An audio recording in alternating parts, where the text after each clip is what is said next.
আল্লাহর হাবিব সাল্লাল্লাহু আলাইহি ওয়াসাল্লাম একবার একটা লাশ দেখে দাঁড়িয়ে গেলেন। কি দেখে? লাশ দেখে দাঁড়ালেন। সাহাবারা বললেন, ইন্নাহু ইয়াহুদি। নবী, ইন্নাহু ইয়াহুদি, এটা ইহুদির লাশ, আপনি দাঁড়ালেন যে? আল্লাহর হাবিব সাল্লাল্লাহু আলাইহি ওয়াসাল্লাম বললেন, আওয়ালাইসাত নাফসান, এটা কি মানুষ না? হোক না ইহুদি, হোক না খ্রিস্টান, হোক না আস্তিক আর নাস্তিক, আমি তো মানুষ দেখে দাঁড়াইছি। সুবহানাল্লাহ কইবেন না?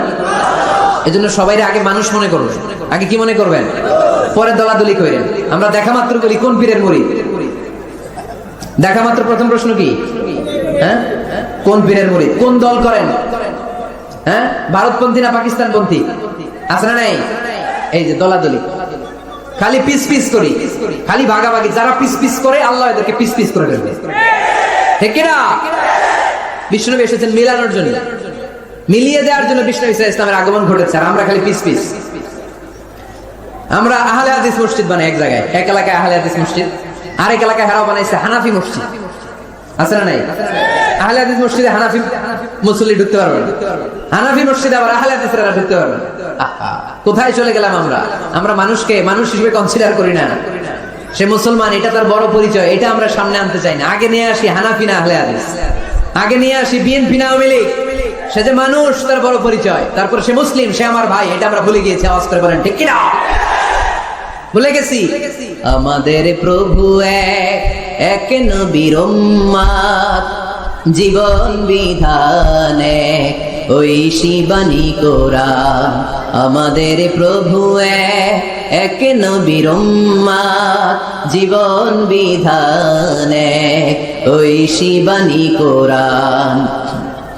তবে কেন এক হে মুসলমান, একে হও করিয়া হবা বাইতুল্লাহ এক, মদিনা শরীফ এক, উহুদ পাহাড় এক, বদরের মাঠ এক। ঠিক না?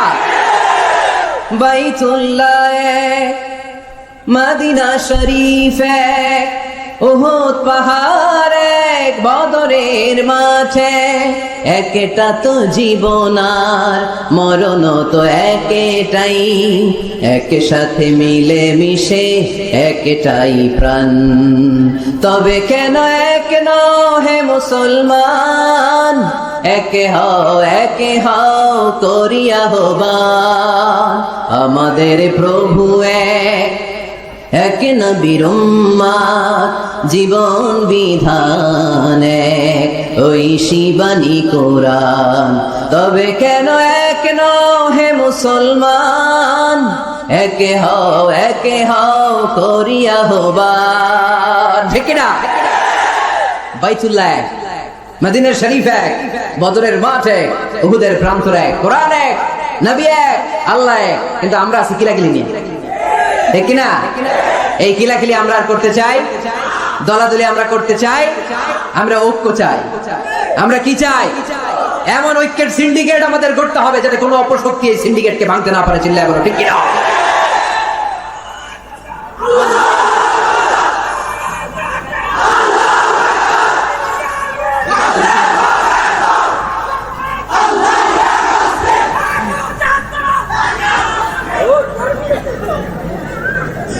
আমরা সবাই এক। আওয়াজ করে বলতে হবে আমরা সবাই কি? আরো জোরে, আমরা সবাই কি? আল্লাহর হাবিব সাল্লাল্লাহু আলাইহি ওয়াসাল্লাম ইহুদির লাশ দেখে দাঁড়ায়। অন্যরা বললেন ইন্নাহু ইয়াহুদি, আপনি যে ইহুদির লাশ দেখে দাঁড়ান। সাহাবী বললেন আওয়ালাইসাত নাফসান, এটা কি মানুষ না? আমি তো মানুষ দেখে দাঁড়িয়েছি। আল্লাহর হাবিব সাল্লাল্লাহু আলাইহি ওয়াসাল্লাম বললেন এটা কি মানুষ না? আমি তো মানুষ দেখে দাঁড়িয়েছি। জাদুল মাআদ ফি হাদি খায়রিল ইবাদ, ইবনুল কাইয়িম আল জাওজিয়ার লেখা আল্লাহ রাসূল সাল্লাল্লাহু আলাইহি ওয়াসাল্লামের বায়োগ্রাফির উপর একটা বই। এই বইতে এবং সির আল হালাবিয়াতে একটা ঘটনা এসেছে যে আল্লাহর হাবিব সাল্লাল্লাহু আলাইহি ওয়াসাল্লামের সাথে দেখা করার জন্য নাজরান থেকে 60 জন খ্রিস্টান পাদ্রী এসেছিল। কয়জন? আওয়াজ করে বলেন। খ্রিস্টান পাদ্রী। এখন আসার পরে রাসূল সাল্লাল্লাহু আলাইহি ওয়াসাল্লাম ওনাদেরকে নিয়ে কই বসবেন? জায়গা নাই। এক সাহাবী বলে এক কাজ করি, যেহেতু দুপুরবেলা আসছে, পাহাড়ের ছায়া আছে, এই ছায়াতে নিয়ে বসি। আল্লাহর হাবিব বললেন না, এরা খ্রিস্টান মেহমান, আবার পাদ্রী, ওই ধর্মের আলেম, এদেরকে বুঝি পাহাড়ের মরুভূমিতে নিয়ে বসা যায়? আরেক সাহাবী বলেন ইয়া রাসূলুল্লাহ, আমার খেজুর বাগানের সব খেজুর পেড়েছি, এবার খেজুরের পাতাগুলো কাটলে সমস্যা নাই, সব খেজুরের পাতা কেটে বাগান থেকে এনে আমি খেজুর পাতার একটা বিছানা বানায় দেই বড় করে, এটাতে নিয়ে বসে। আল্লাহর হাবিব সাল্লাল্লাহু আলাইহি ওয়াসাল্লাম বললেন, এটা কথা বললা? এরা খ্রিস্টান পাদ্রী, এদেরকে খেজুর পাতার বিছানায় বসানো যায়? কই বসাবো? বলতে বলতে 60 জন খ্রিস্টান পাদ্রী চলে আসছে। আল্লাহর হাবিব সাল্লাল্লাহু আলাইহি ওয়াসাল্লাম উপায় অন্তর না দেখে 60 জন খ্রিস্টান পাদ্রীর জন্য মসজিদে নববীর দরজা খুলে দিয়েছেন। আল্লাহর নবীর মসজিদে খ্রিস্টানরা ঢুকতে পারে, আল্লাহর নবী ইহুদিকে দেখে সম্মানার্থে দাঁড়িয়ে যায়, আর আমাদের হানাফি ভাইরা আহলে হাদিস মসজিদে ঢুকতে পারে না। আমাদের আহলে হাদিস ভাইরা হানাফি মসজিদে ঢুকতে পারে না। এটার নাম ইসলাম নয়, এটার নামই বাড়াবাড়ি। এটাই বাড়াবাড়ি, এটাই বাড়াবাড়ি। এটার নাম ইসলাম না হয়। ইসলাম হচ্ছে ঐক্যের নাম, ইসলাম হচ্ছে ভালোবাসার নাম, ইসলাম হচ্ছে ভ্রাতৃত্বের নাম। এজন্য নেতা হইতে হইলে কলিজা হইতে হবে কত বড়? কত বড়? হাত দিয়ে দেখাও মুসলমান কত বড়? এত বড় কলিজা লাগবে, ব্রড মাইন্ডেড হওয়া লাগবে নেতা, অ্যাকোমোডেটিভ মেন্টালিটির হতে হবে। আল্লাহর হাবিব সাল্লাল্লাহু আলাইহি ওয়াসাল্লাম সব সময় অ্যাকোমোডেটিভ মেন্টালিটির ছিলেন, সবাইকে অ্যাকোমোডেট করতেন, দলাদলি নাই। আজকের এই মাহফিলে আওয়ামী লীগের নেতারা আছে না নাই? বিএনপির ভাইয়েরা আছে না নাই? জামাত ইসলাম আছে না নাই? জাতীয় পার্টি আছে না নাই? পীরের মুরিদ আছে না নাই? তাবলীগের ভাইয়েরা আছে না নাই? হানাফি আছে, আহলে হাদিস আছে, সবাই আছে, কোনো দলাদলি নাই। All are welcome in our তাফসীর programme. You all are welcome in our Islam. এজন্য অনেক হিন্দু ভাইরাও আমাদের তাফসীর প্রোগ্রামে আসে, ঠিক কি না? হিন্দু ভাইরা আসে, সবার জন্য আমাদের দিল দরিয়া, আমাদের হৃদয় ওপেন, কারণ আমরা রাহমাতুল লিল আলামিনের অনুসারী। আমাদের সেলিব্রিটি হচ্ছে রাহমাতুল লিল আলামিন। আমরা যাকে অনুসরণ করি তিনি রাহমাতুল লিল আলামিন। তিনি আলাদা কোনো বর্ণের নবী নন, জাতিগোষ্ঠীর নবী নন, কোনো আলাদা সম্প্রদায়ের নবী নন। তিনি রাহমাতুল লিল আলামিন, গোটা বিশ্বের জন্য তিনি রহমত। চিল্লায় বলো ঠিক কি না? তিনি সবার নবী। যেখানেই মানবতা বিপন্ন সেখানেই তিনি ছুটে যেতেন, যেখানেই মানুষ অত্যাচারিত সেখানেই তিনি দাঁড়াতেন। তিনি ছিলেন মেহনতি মানুষের বন্ধু। বয়স আল্লাহর হাবিব সাল্লাল্লাহু আলাইহি ওয়াসাল্লামের 20 বছর। কয় বছর? সবাই বলেন না, কয় বছর? 20 বছর। ইয়ামানের এক লোক ব্যবসায়িক পণ্য এনে মদিনায় মক্কায় বিক্রি করলো। মক্কার এক ব্যবসায়ী তার কাছ থেকে পণ্য কিনে টাকা দিতে চায় না। সে টাকা চাইলে সে বলে, আমি মক্কার লোক, এটা আমার এলাকা, আমার দাপট, টাকা দিব না, কি করবি? ইয়ামানের লোকটা কান্না জোড়ে দিল, কে আছে আমারে সাহায্য করার? আল্লাহর হাবিব সাল্লাল্লাহু আলাইহি ওয়াসাল্লাম এই দৃশ্য দেখে মাজলুমদের পক্ষ নেওয়ার জন্য একটা শপথ করলেন। এই শপথটার নাম হচ্ছে হালাফুল ফুদুল। শপথটার নাম কি? হালাফুল ফুদুল, যেটা আমরা বাংলাদেশে বলি, কি বলি? হিলফুল ফুজুল। নরসিংদীতে এরকম আছে না নাই? হিলফুল ফুজুল নামে কোনো সংগঠন করেন নাই আপনারা? আছে না? মাশাআল্লাহ, এই যারা করছে। আল্লাহর হাবিব সাল্লাল্লাহু আলাইহি ওয়াসাল্লাম হালাফুল ফুজুল করেছেন, হাতে হাত রেখে শপথ করলেন যে মক্কার জমিনে কোনো টেন্ডারবাজি চলবে না, কোনো চাঁদাবাজি চলবে না, কোনো অন্যায় চলবে না, দুর্বলের উপর সবলের অত্যাচার চলবে না। যারাই মাজলুম হবে হাতে হাত রেখে আমরা তাদের সাথে দাঁড়িয়ে যাব। এরকম টেন্ডারবাজি বন্ধ করার দরকার আছে না নাই? চাঁদাবাজি বন্ধের দরকার আছে না নাই? ক্যাসিনো বিজনেস থামায় দেওয়ার দরকার আছে না নাই? মাদক আর সন্ত্রাসকে রুখে দাঁড়ানোর দরকার আছে না? ইসলাম সবসময় জঙ্গিবাদের বিরুদ্ধে, ইসলাম সবসময় মাদকের বিরুদ্ধে, ইসলাম সবসময় কট্টরপন্থার বিরুদ্ধে, ইসলাম সবসময় শান্তির পক্ষে, ঠিক কিনা?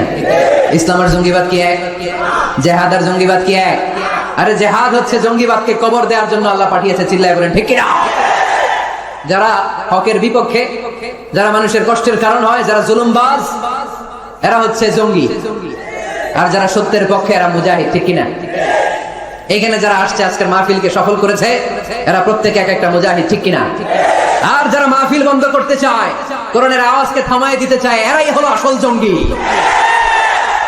এরাই জঙ্গি।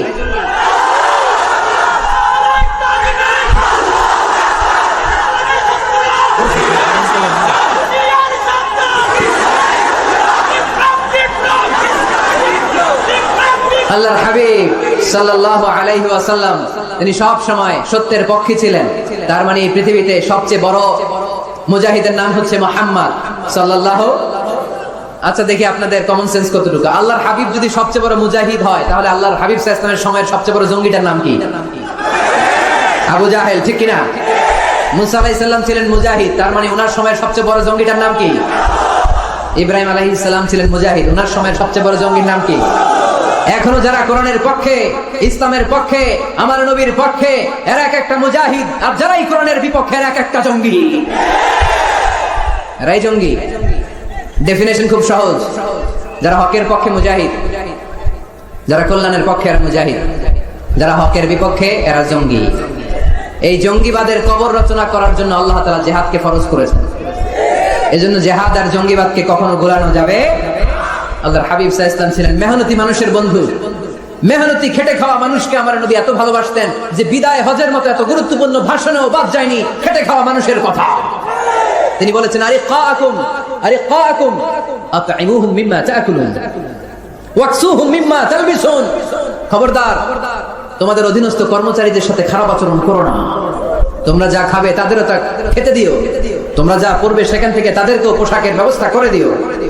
মেহনতি মানুষের কথা বিষ্ণুনবী বিদায় হজের ভাষণও বলেছেন, ঠিক কিনা? তার মানে আমার নবী কি ন্যারো মাইন্ডেড ছিলেন না ব্রড মাইন্ডেড? আওয়াজ করে বলতে হবে, ন্যারো মাইন্ডেড না ব্রড মাইন্ডেড? Broad minded. এই ছেলে, তোমার এত ফটো সেশন লাগে কেন? কিসে বসে থাকো, তো ফটো দিল না। তো নেতা হইতে হইলে বড় মনের অধিকারী হইতে হয়। তার মানে এই কোয়ালিটি আমার নবীর মধ্যে ছিল কি ছিল না? আওয়াজ করে বলতে হবে, ছিল কি ছিল না? কষ্ট হইতেছে আপনাদের? নেতা হওয়ার জন্য 5 নম্বরে যে গুণটা লাগে সেটা হচ্ছে ট্রুথফুলনেস এন্ড দ্য ট্রাস্টওয়ার্দিনেস। নেতার সত্য কথা বলা লাগবে আর আমানতদার হওয়া লাগবে, ঠিক কি না? মিথ্যা কথা বললে এটা কি নেতা? এটা কি? হ্যাঁ, আমি কই নাই, আপনারা কইছেন, আমার কোনো দোষ নাই। ট্রাস্টওয়ার্দিনেস থাকতে হবে, মানে আমানতদারিতা থাকতে হবে। আল্লাহর হাবিব সাল্লাল্লাহু আলাইহি ওয়াসাল্লাম কোথাও গেলেই মক্কার লোকেরা খুশি হয়ে যেত, বলতো যা আমিন রাদিনা বিহ, আরে আমিন আসছে, আলামিন as-সাদিক আল-আমিন, সত্যবাদী এসেছে। ওয়া আনজির আশিরাতাকাল আখরাবিন, হে নবী মুহাম্মদ, তুমি তোমার নিকট আত্মীয়দেরকে এবার জাহান্নামের ভয় দেখাও। মক্কায় যখন এই আয়াত নাযিল হলো, আল্লাহর হাবিব সাল্লাল্লাহু আলাইহি ওয়াসাল্লাম সাফা পাহাড়ের উপরে উঠে ডাক দিলেন, ও কুরাইশের লোকেরা, ও হাশিমি খানদানের লোকেরা, ও আমার বংশের লোকেরা। ডাক দেওয়ার সাথে সাথে সব লোক, কারণ কণ্ঠটা চিনা, সবাই বুঝতে পারছে এটা মুহাম্মদ সাল্লাল্লাহু আলাইহি ওয়াসাল্লামের কণ্ঠ। মক্কার সব লোকেরা, ইসলামের একেবারে প্রাথমিক যুগের কথা শোনাচ্ছি, তখনও তিনি বেশি দাওয়াতি কার্যক্রম শুরু করেন নাই। উনি বললেন, ও আমার হাশিমি খানদানের লোকেরা, ও আমার আত্মীয়রা। বিষ্ণু সাল্লাল্লাহু আলাইহি ওয়াসাল্লামের কণ্ঠ ছিল পরিচিত, সবাই বের হয়ে আসে, এসে বলল, মুহাম্মদ কেন ডেকেছো? আল্লাহর হাবিব সাল্লাল্লাহু আলাইহি সাল্লাম বললেন, আমি যদি এখন তোমাদেরকে বলি, এখনই আমি যদি তোমাদের বলি এই সাফা পাহাড়ের পেছনে একদল নাঙ্গা তলোয়ার নিয়ে ঘোড়সাওয়ার তোমাদেরকে কচু কাটার জন্য অপেক্ষা করছে, তোমরা কি আমার কথা বিশ্বাস করবা? আমার কথা শুনতেছেন আপনারা? মনোযোগ আছে না গেছে? আল্লাহর হাবিব সাল্লাল্লাহু আলাইহি ওয়াসাল্লাম বললেন, আমি যদি বলি সাফা পাহাড়ের পেছনে নাঙ্গা তলোয়ার নিয়ে একদল ঘোড়সাওয়ার তোমাদেরকে কচু কাটার জন্য অপেক্ষা করছে, বিশ্বাস করবা? মক্কার সবগুলো লোক একসাথে বলল, নাআম, অবশ্যই বিশ্বাস করব, কারণ মা জাররাবনা আলাইকা ইল্লা সিদকা, মুহাম্মদ আমরা জীবনে তোমার থেকে একদিনও একটা মিথ্যা কথা শুনি নাই। We have never been experienced a single lie from you in our life. কথাটার ওজন কত খেয়াল করতে হবে, এই কথাটার ওজন কতটুকু খেয়াল করেন। এলাকার লোকেরা ঘোষণা দিয়ে দিচ্ছে, মা জাররাবনা আলাইকা ইল্লা সিদকান, we have never ever experienced a single lie from you. আমরা আমাদের জীবনে কোনোদিন তোমার থেকে একটা মিথ্যা কথা শুনি নাই, তাই তুমি যাই বলবা তাই বিশ্বাস করো। সুবহানাল্লাহ কইতে পারেন না? চিন্তা করছেন? চিন্তা করছেন এলাকাবাসীর মন্তব্য বিষ্ণু ইসলামের ব্যাপারে কত দামি মন্তব্য। এই এক মন্তব্যে বিগত 40 বছরের সার্টিফিকেট আছে, চিল্লায় বলেন ঠিক কিনা? বিগত 40টি বছর আমার নবী মক্কায় বড় হয়েছেন, মক্কায় ভেড়া চড়িয়েছেন, আম্মাজান খাদিজার আন্ডারে ব্যবসা করেছেন, বিশ্বনবী সব ছিল এই মক্কাবাসীদের সাথে। এই মক্কাবাসীরা এক বাক্যে বিগত 40 বছরের সার্টিফিকেট দিয়ে দিলেন, we have never ever been experienced a single lie from you Muhammad, মা জাররাবনা আলাইকা ইল্লা সিদকান, আমরা জীবনে বিগত 40 বছরে তোমার থেকে একটা মিথ্যা শুনি নাই, তাই তুমি যাই বলবা তাই বিশ্বাস করি। সুবহানাল্লাহ, এত আস্তে। নেতা হইতে হইলে এরকম নেতা হওয়া লাগবে, যাতে এলাকার লোক বলতে না পারে যে আপনি মিথ্যাবাদী। সবগুলো লোক যেন দাঁড়িয়ে বলে, জীবনে এর মুখে কোনোদিন মিথ্যা শুনি নাই, জীবনে আমাদের কোনো কাজ করতে যে আমাদের কাছ থেকে একটা পানও খায় নাই, জীবনে আমাদের কাছ থেকে কোনো টাকা নেয় নাই, আজীবন শুধু দিছে, নেয় নাই, দিয়ে গেছে, কিছু চায় নাই। এরকম নেতা হওয়া দরকার আছে না নাই?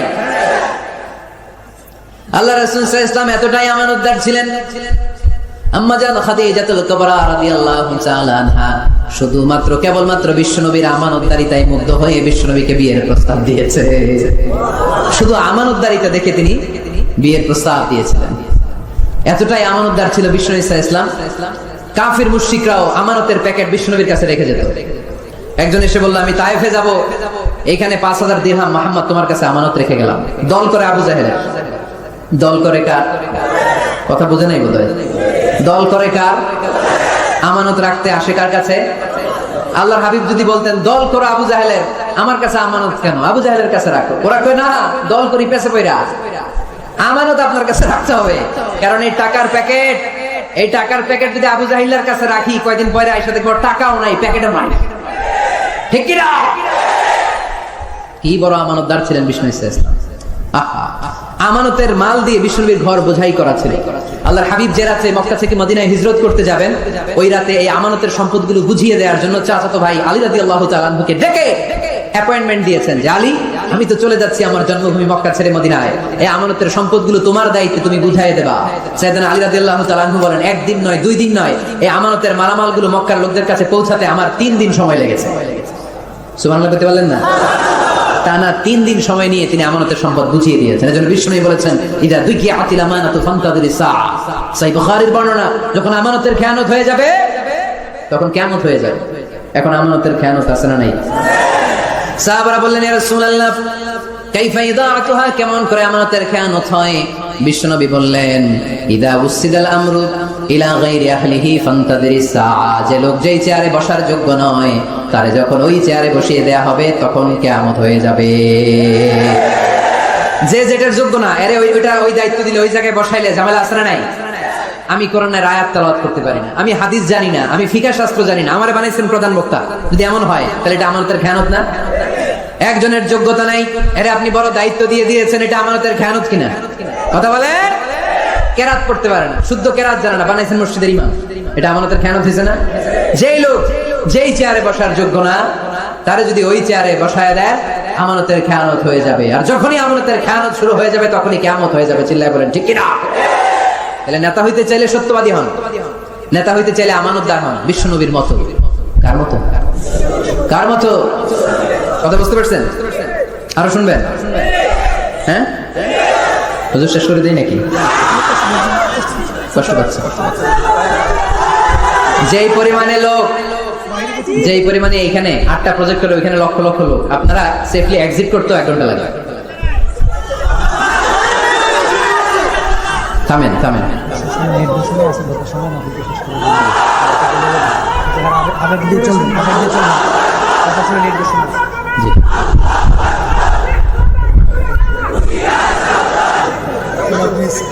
মাশাআল্লাহ, ঠিক আছে ঠিক আছে। আর বাকি 5টা পয়েন্ট আমি 5 মিনিটের মধ্যে বলে দিচ্ছি।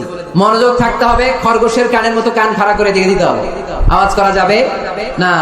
নেতা হইতে হলে কর্মীর পালস বোঝা লাগে। 6 number point, you have to have good interaction with your follower. নেতা যিনি, তিনি কর্মীদের সাথে ভালো ইন্টারাকশন থাকতে হবে। কর্মী কয় একটা, নেতা কয় আর একটা, আছে না নাই? কথা বলেন না। You have to revise your followers suggestion in decision making process. গুরুত্বপূর্ণ বিষয়ে সিদ্ধান্ত নিতে হলে নেতার উচিত কর্মীদের পালসকে রিভাইজ করা। কর্মী কি সাজেশন দিয়েছে দেখার দরকার আছে না নাই? এজন্য আল্লাহ বলেন, ওয়াশাবিরহুম ফিল আমরি ফাইদা আযামতা ফাতাওয়াক্কাল আলাল্লাহ। গুরুত্বপূর্ণ কোন বিষয়ে যখন সিদ্ধান্ত নিবা তখন সবার সাথে পরামর্শ করে নিও। যখন সিদ্ধান্ত নিয়ে ফেলবা তখন তাওয়াক্কুল করবা কার উপর? বদরের ময়দানে আল্লাহর হাবিব সাল্লাল্লাহু আলাইহি ওয়াসাল্লাম বললেন, এখানে তাবু গাড়ো। কোন জায়গায়? এখানে। হাব্বাব ইবনে মুনজির রাদিয়াল্লাহু তাআলা আনহু বললেন, ইয়া রাসূলুল্লাহ আমানজিলান আনজালাহুল্লাহ লাইসা লানা আন নাতাকাদ্দামাহু আও নাতাআখারা। ইয়া রাসূলুল্লাহ, আপনি যে তাবু গাড়তে বললেন, এটা কি আল্লাহর পক্ষ থেকে নির্দেশ না আপনার নিজের ইচ্ছা মতো? আল্লাহর হাবিব বললেন, না, এটা আমার রায়। ওয়াল হারবু ওয়াল মাকিরা, আমার মনে হয়েছে বদরের এইখানে তাবু গাড়লে ভালো হবে। হাব্বাব বলে, না ইয়া রাসূলুল্লাহ লাইসা হাযা বিমানজিল, এখানে তাবু গাড়লে ভালো হবে না। আল্লাহ রাসূল বললেন, তাহলে কোথায় তাবু গাড়লে ভালো হবে? হাব্বাব ইবনুল মুনজির বললেন, ইয়া রাসূলুল্লাহ ওই জায়গায়, ওইখানে তাবু গাড়েন, ওইখানে কুয়া আছে, তাহলে বদরের কুয়ার পানি আমরা খাবো। আর ওইখানে 2 দিকে উপত্যকা আছে, বৃষ্টি হইলে উপত্যকার পানি আমরা হাউস বানাইয়া পানি জমায় রাখবো, আমরা পানি খেয়ে যুদ্ধ করবো, আর কাফেরগুলো পানি না খেয়ে মরবে। সুবহানাল্লাহ কইতে পারলেন না? বিষ্ণু বললেন, আরে তাই তো, তাই তো, হাব্বাব যা বলেছে সেটাই তো ঠিক, ওইখানে তাবু গাড়তে হবে, এইখানে নয়। আওয়াজ করে কোন আল্লাহু আকবার। কি লিডার ছিলেন, কি নেতা ছিলেন! মুহূর্তের মধ্যে নিজের সিদ্ধান্ত বাদ দিয়ে কর্মীর সিদ্ধান্তে সিদ্ধান্ত নিয়েছেন। সুবহানাল্লাহ পড়েন। খন্দকের পরীক্ষাকরণের সময় সেই রোম থেকে ছুটে আসা সালমান আল ফারিসি, ইরান থেকে ছুটে আসা সালমান আল ফারিসি পরীক্ষাকরণের কথা বললেন। সালমান আল ফারিসির আগে মদিনার কোন লোক এই পরীক্ষাকরণের কথা কেউ জানতো না, কেউ জানতো না, কেউ না। পরীক্ষা কেমন? এত ফিট বা এত ফিট মাটি গর্ত করে ফেলতে হবে মদিনার চারদিকে। আল্লাহর হাবিব বললেন এতে কি লাভ? সালমান আর ফারিসি বললেন ইয়া রাসূলুল্লাহ, আমরা চারদিকে যদি এত ফিট বা এত ফিট গর্ত করে রাখি তাহলে কাফেররা আসতে পারবে না, ওই জায়গায় দাঁড়ায় থাকবে। আসতে চাইলে আগে পরীক্ষায় নামতে হবে, এরপরে আসবে। আর পরীক্ষায় নামলেই আমরা তীর মেরে ওদেরকে কাবু করে ফেলবো। সুবহানাল্লাহ পড়েন। আল্লাহ রাসূল সাল্লাল্লাহু আলাইহি ওয়াসাল্লাম বললেন সালমানু মিন্না, সালমানু মিন্না মিন আহলি বাইত, সালমান আমাদের অন্তর্ভুক্ত। সাবাশ সালমান, সাবাশ সালমান, ব্রেভো সালমান। আওয়াজ করে পড়েন আল্লাহু আকবার। মুহূর্তের মধ্যে নিজের সিদ্ধান্ত বিষ্ণু ইসলাম বাদ দিয়ে সাইয়েদনা সালমান রাদিয়াল্লাহু তাআলা আনহু যে সিদ্ধান্ত দিয়েছেন, যে পরামর্শ দিয়েছেন, ওই পরামর্শ নিয়েছেন। তার মানে নেতা যদি হতে হয়, a true leader, a charismatic leader যদি আপনি হতে চান, আপনার কর্মীদের পরামর্শের গুরুত্ব আপনার কাছে থাকার দরকার আছে না নাই? নেতা হওয়ার 7 নম্বর গুণ হচ্ছে আপনাকে কনফ্লিক্ট রিজলভিং অ্যাবিলিটি থাকতে হবে, বিরোধ নিষ্পত্তি করার মতো ক্ষমতা থাকতে হবে। আপনার কূটনৈতিক চাল চালার মতো ক্ষমতা থাকার দরকার আছে না নাই? আল্লাহর হাবিব সাল্লাল্লাহু আলাইহি ওয়াসাল্লামকে কূটনৈতিক জ্ঞান দিয়ে আল্লাহ তাআলা এমন প্রজ্ঞাবান করেছেন, গোটা বিশ্বের সব কূটনীতি এক পাল্লায়, আমার বিশ্বনবীর কূটনীতি যদি আরেক পাল্লায় রাখা হয়, বিশ্বনবীর কূটনীতি আর প্রজ্ঞার ওজন ভারী হয়ে যাবে। He was a very good mediator. আল্লাহ রাসূল সাল্লাল্লাহু আলাইহি ওয়াসাল্লাম খুব ভালো মধ্যস্থতা করতে পারতেন। সুবহানাল্লাহ কইবেন না? মিলাই দিতে পারতেন। কি করতে পারতেন? কাবা ঘরের 4টা কর্নার, একটা কর্নারের মধ্যে হাজারে আসওয়াদের পাথর রাখা হয়, এটাকে বলা হয় আর রুকনুল হাজারিল আসওয়াদ। এই হাজারে আসওয়াদের পাথরটা এটা জান্নাতি পাথর। কিয়ামতের দিন আল্লাহ এই পাথরে 2টা চোখ দিবে, একটা জিহ্বা দিবে, এই পাথর কথা বলবে। এই পাথর বলবে আল্লাহ, এই লোকটা আমার গায়ে চুমু দিয়েছিল, তারে তুমি জান্নাতে ঢুকায় দাও। এই হাজারে আসওয়াদের পাথরটা কাবা নির্মাণের সময় কে পাথরটাকে তুলে কাবা ঘরের ভেতরে রাখবে, এই নিয়ে মক্কার নেতাদের মধ্যে কিলাকিলি। নেতাদের মধ্যে কি কিলাকিলি? কারণ এটা অনেক সম্মানের ব্যাপার। সব নেতারা ঘোষণা দিল কাউকে আমরা এই সম্মান দিতে চাই না, কাউকে। হিন্দু মেয়ে মুসলমান হবে অনেক আগে থেকে। আপনার হাতে না, আপনার হাতে।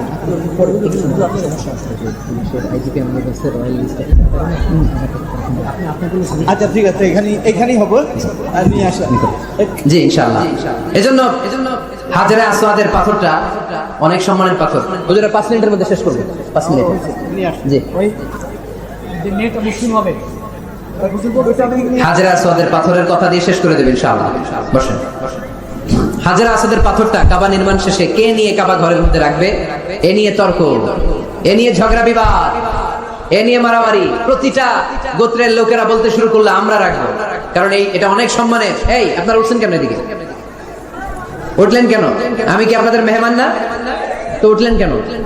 এটা কি? বসেন, এদিকে তাকান। হাজারে আসওয়াদের পাথর কে কাবা ঘরের ওই কর্নারে রাখবে, এই নিয়ে মারামারি। 4 মহান নেতা বললো আমরা রাখবো। প্রত্যেক নেতা বলে এই সম্মান আমরা কাউরে দিব না, রক্তের বন্যা বয়ে যাবে মক্কায়, কিন্তু ওই সম্মান কাউরে দিব না। এই দলের নেতা বলে আমি রাখবো, ওই দলের নেতা বলে আমার নিজ হাতে উঠি আমি রাখবো, ওই দলের নেতা বলে না আমি রাখবো, অন্য কাউরে এই সম্মান দিব না। কিলাকিলি আছে না নাই? কেউ সমাধানে বসতে পারে না। সর্বশেষে এক মুরব্বী সমাধান দিয়েছে, আগামীকাল এই মসজিদুল হারামের এই দরজা দিয়ে সর্বপ্রথম যে ঢুকবে সে সমাধান দিবে। সবাই রাজি হয়ে গেল। এরপরের দিন দেখা গেল ওই রাস্তা দিয়ে, ওই দরজা দিয়ে সর্বপ্রথম বিশ্বনবী প্রবেশ করেছে। বিশ্বনবীকে দেখে সবাই অবাক, সবাই বলে জামিনুন রাদিনা বি। আরে আলামিন আসছে, আলামিন আসছে, আমরা সবাই খুশি। বিষ্ণু ঈসা ইসলামের কাছে পুরো ঘটনা খুলে বলা হলো। বিষ্ণু ঈসা ইসলাম দেখেন কিভাবে কূটনৈতিক উনার জ্ঞান, কনফ্লিক্ট রিজলভিং অ্যাবিলিটি, বিরোধ নিষ্পত্তি কিভাবে তিনি করতেন, কিভাবে তিনি হি ওয়াজ এ ভেরি গুড মিডিয়েটর, মধ্যস্থতাকারী কেমন ভাবে তিনি করতেন। তিনি বললেন এটা তো কোনো ব্যাপারই না, হালুম্মা ইলাইয়া সাওবান, একটা কাপড় নিয়ে আসো। কি নিয়ে আসো? কাপড় নিয়ে আসো। কাপড় নিয়ে আসা হলো। আল্লাহর হাবিব সাল্লাল্লাহু আলাইহি ওয়াসাল্লাম বললেন 4 নেতা কাপড়ের 4 কর্নারে ধরো। 4 নেতা এবার কাপড়ের 4 কর্নারে ধরলো। বিষ্ণু ঈসা ইসলাম নিজ হাতে হাজারে আসওয়াদের পাথরটা তুলে কাপড়ের মধ্যে রাখলেন। সুবহানাল্লাহ। এবার আল্লাহর হাবিব বললেন আমি আগে আগে যাই, আমার পিছনে পিছনে চলো। আল্লাহর হাবিবকে ফলো করে 4 মহান নেতা কাপড়ের কর্নার ধরে ধরে হাজারে আসওয়াদ পাথরটাকে বহন করে কাবা পর্যন্ত নিয়ে গেলেন। কাবার ওই কর্নারে যখন পাথর নিয়ে দাঁড়ানো হলো, আল্লাহর হাবিব ওই কাপড়ের মাঝখান থেকে নিজ হাতে হাজারে আসওয়াদের পাথরটা ধরে রুকনে হাজারুল আসওয়াদের মধ্যে রেখে দিলেন। এতক্ষণ কাউরে ধরতে দিবে না। এতক্ষণ নেতাদের ঘোষণা ছিল কি কাউরে ধরতে দেব না, এখন কেউ ধরতে পারে নাই। আসল সম্মান বিশ্বনবীর দিকে গিয়েছে। চিল্লায় বলেন ঠিক কিনা? এইভাবে তিনি কনফ্লিক্ট রিজলভ করতেন। সহিহ বুখারীতে একটা কিতাব আছে, কিতাবুস সুলহ, সন্ধির অধ্যায়, বাবু কওলিল ইমাম লি আসহাবিহি ইযহাবু বিনা নুসলিহ বাইনাহুম। আল্লাহর হাবিব সাল্লাল্লাহু আলাইহি ওয়াসাল্লাম একটা বিখ্যাত ডায়ালগ ছিল, কোথাও মারামারি দেখলেই আল্লাহর হাবিব সাল্লাল্লাহু আলাইহি ওয়াসাল্লাম বলতেন আরে আমারে নিয়ে চল, আমি মিলাই দিব। সুবহানাল্লাহ করবেন না? আমরা কি মিলাই দেই না লাগাই দেই? হ্যাঁ, আচ্ছা নরসিংদীর কোথাও যদি আগুন ধরে যায় আপনারা কি দিয়ে আগুন নেবেন? আওয়াজ করে বলতে হবে, কি দিয়ে নেবেন? পানি দিয়ে নেবেন। কিন্তু অনেকে ওই জায়গায় পানির বদলে তেল ঢালে। কি ঢালে? তেল ঢালে। আল্লাহর হাবিব সাল্লাল্লাহু আলাইহি ওয়াসাল্লাম বললেন, আলা উখবিরুকুম বিআফদালি দারাজাতিন মিনাস সিয়ামি ওয়াস সাদাকাতি ওয়ান নুসুক। নামাজ, রোজা, হজ, যাকাতের চেয়ে বড় একটা সওয়াবের কাজ আছে, ওটা কি আমি তোমাদের বলবো না? সাহাবারা বলেন, অবশ্যই বলবেন। ওই সওয়াবের কাজটা কি গো নবী? আল্লাহর হাবিব সাল্লাল্লাহু আলাইহি ওয়াসাল্লাম বললেন, ইসলাহু যাতিল বাইন। দুইজনের মধ্যে ঝগড়া আছে, তুমি ঝগড়া না লাগিয়ে দিয়ে ওই দুইজনকে মিলিয়ে দিবা। সুবহানাল্লাহ পড়তে পারলেন না? মিলাই দিতে রাজি আছেন তো? আল্লাহর হাবিব সাল্লাল্লাহু আলাইহি ওয়াসাল্লাম মদিনাতে যাওয়ার আগে আউস আর খাজরাজ গোত্রের মধ্যে 120 বছরের ঝগড়া। কয় বছরের? আওয়াজ করে বলেন, কয় বছরের? কেউই থামাইতে পারে না। থামাবে কেমনে? দাদা মরার আগে ছেলেরা ওসিয়ত করছে, বাবা ওসিয়ত করে গেলাম আমার রক্তের প্রতিশোধ নিবি। বাবা মরার আগে বলে যায়, আমারে কোপাইছিল তোরাও কোপাবি, খালি কোপাকুপি চলবে। এই যুদ্ধ কেউ থামাতে পারে না। আল্লাহর হাবিব সাল্লাল্লাহু আলাইহি ওয়াসাল্লাম মদিনাতে এসে 1 সপ্তাহের ব্যবধানে 120 বছরের যুদ্ধ থামায় দিলেন। আওয়াজ করে বলেন আল্লাহু আকবার। এজন্য নেতা হতে হলে you have to be very good mediator, মধ্যস্থতাকারী হতে হবে। এজন্য কিয়ামতের দিন নেতাও দাঁড়াবে, কর্মীও দাঁড়াবে। এজন্য নেতা নির্ধারণের সময় আমাদের সচেতন থাকার দরকার আছে না নাই? এই যে লিডারশিপ কোয়ালিটির কথা আমরা শুনলাম, নেতৃত্বের যে গুণাবলী, এগুলো অর্জন করার দরকার আছে না নাই? এগুলো দেখে দেখে আমরা নেতা নির্বাচন করব। এই নেতৃত্বের গুণাবলীগুলো, লিডারশিপ কোয়ালিটিস গুলো আমরা আমলে নিয়ে এই নেতৃত্ব শূন্যতার এই সময়ে, মুসলিম বিশ্বের এই সময়ে আমরা যেন আবার আগের সেই নেতৃত্ব ফিরে পেতে পারি। বিশ্বনবী সাল্লাল্লাহু আলাইহি ওয়াসাল্লাম নেতা হওয়ার জন্য যে কোয়ালিটি বেঁধে দিয়েছেন, ওই কোয়ালিটিগুলো দেখে দেখে নেতা নির্বাচন করে আমরা যেন এই সংকট থেকে উত্তরণ পেতে পারি। আল্লাহ আমাদের সবাইকে কথাগুলো বুঝে আর আমল করার তৌফিক দান করুক। আমরা পড়ি আমিন। আসেন আমরা সরাসরি মহাবিশ্বের মহাবিশ্বয় মহাগ্রন্থ আল কোরআন থেকে শুনি। উদ্দেশ্য হচ্ছে যে আমরা নিজেদেরকে আলোকিত করব, উই এনলাইটেন আওয়ারসেলফ, ভিতরটাকে আলোকিত করব, আলোকিত মানুষ হব, সাদা মনের মানুষ হব, আল্লাহওয়ালা হব ইনশাআল্লাহ। পড়েন। উদ্দেশ্য যদি ভালো হয়, সওয়াব কামিয়ে আপনি শেষ করতে পারবেন না। আর উদ্দেশ্যে যদি ভেজাল থাকে, কোনো লাভ নাই। হাবা আম মানসুরা, সব শেষ। এগুলারে উঠাইলে, মিজানের পাল্লায় উঠালে কোনো ধরনের ওজন হবে না। আজকের এই তাফসীর মাহফিল আমরা এসেছি শিখার জন্য আর একজনকে খুশি করার জন্য। তিনি কে? আল্লাহ তুমি কবুল করো। আমি আপনাদের খেদমতে সূরাতু আদ-দুহা তেলাওয়াত করেছি। এই সূরাটা মুখস্থ আছে না অনেকের? কমন একটা সূরা, প্রায় আমরা সালাতে পড়ি, মক্তবেই তো এগুলো শিখে ফেলছে, ঠিক কিনা? তো এই যে সূরাটা খুব বেশি পড়া হয়, খুব বেশি শোনা হয়, আসলে এই সূরায় আল্লাহ কি শিক্ষা কর্মসূচি আমাদেরকে দিলেন জানার দরকার আছে না নাই? আসেন আজকের এই চমৎকার রজনীতে আমরা সূরাতুদ দুহার আলোকে কিছু কথা শুনি। এটা কোরআনের 30তম পারায় অবস্থিত একটা সূরা। কততম পারা? এটা মাক্কি সূরা। একটু আওয়াজ করে বলবেন, কি সূরা? এই সূরার আয়াত সংখ্যা 11টি। কয়টি? 11টি। এটা কোরআনের একটা মোটিভেশনাল সূরা।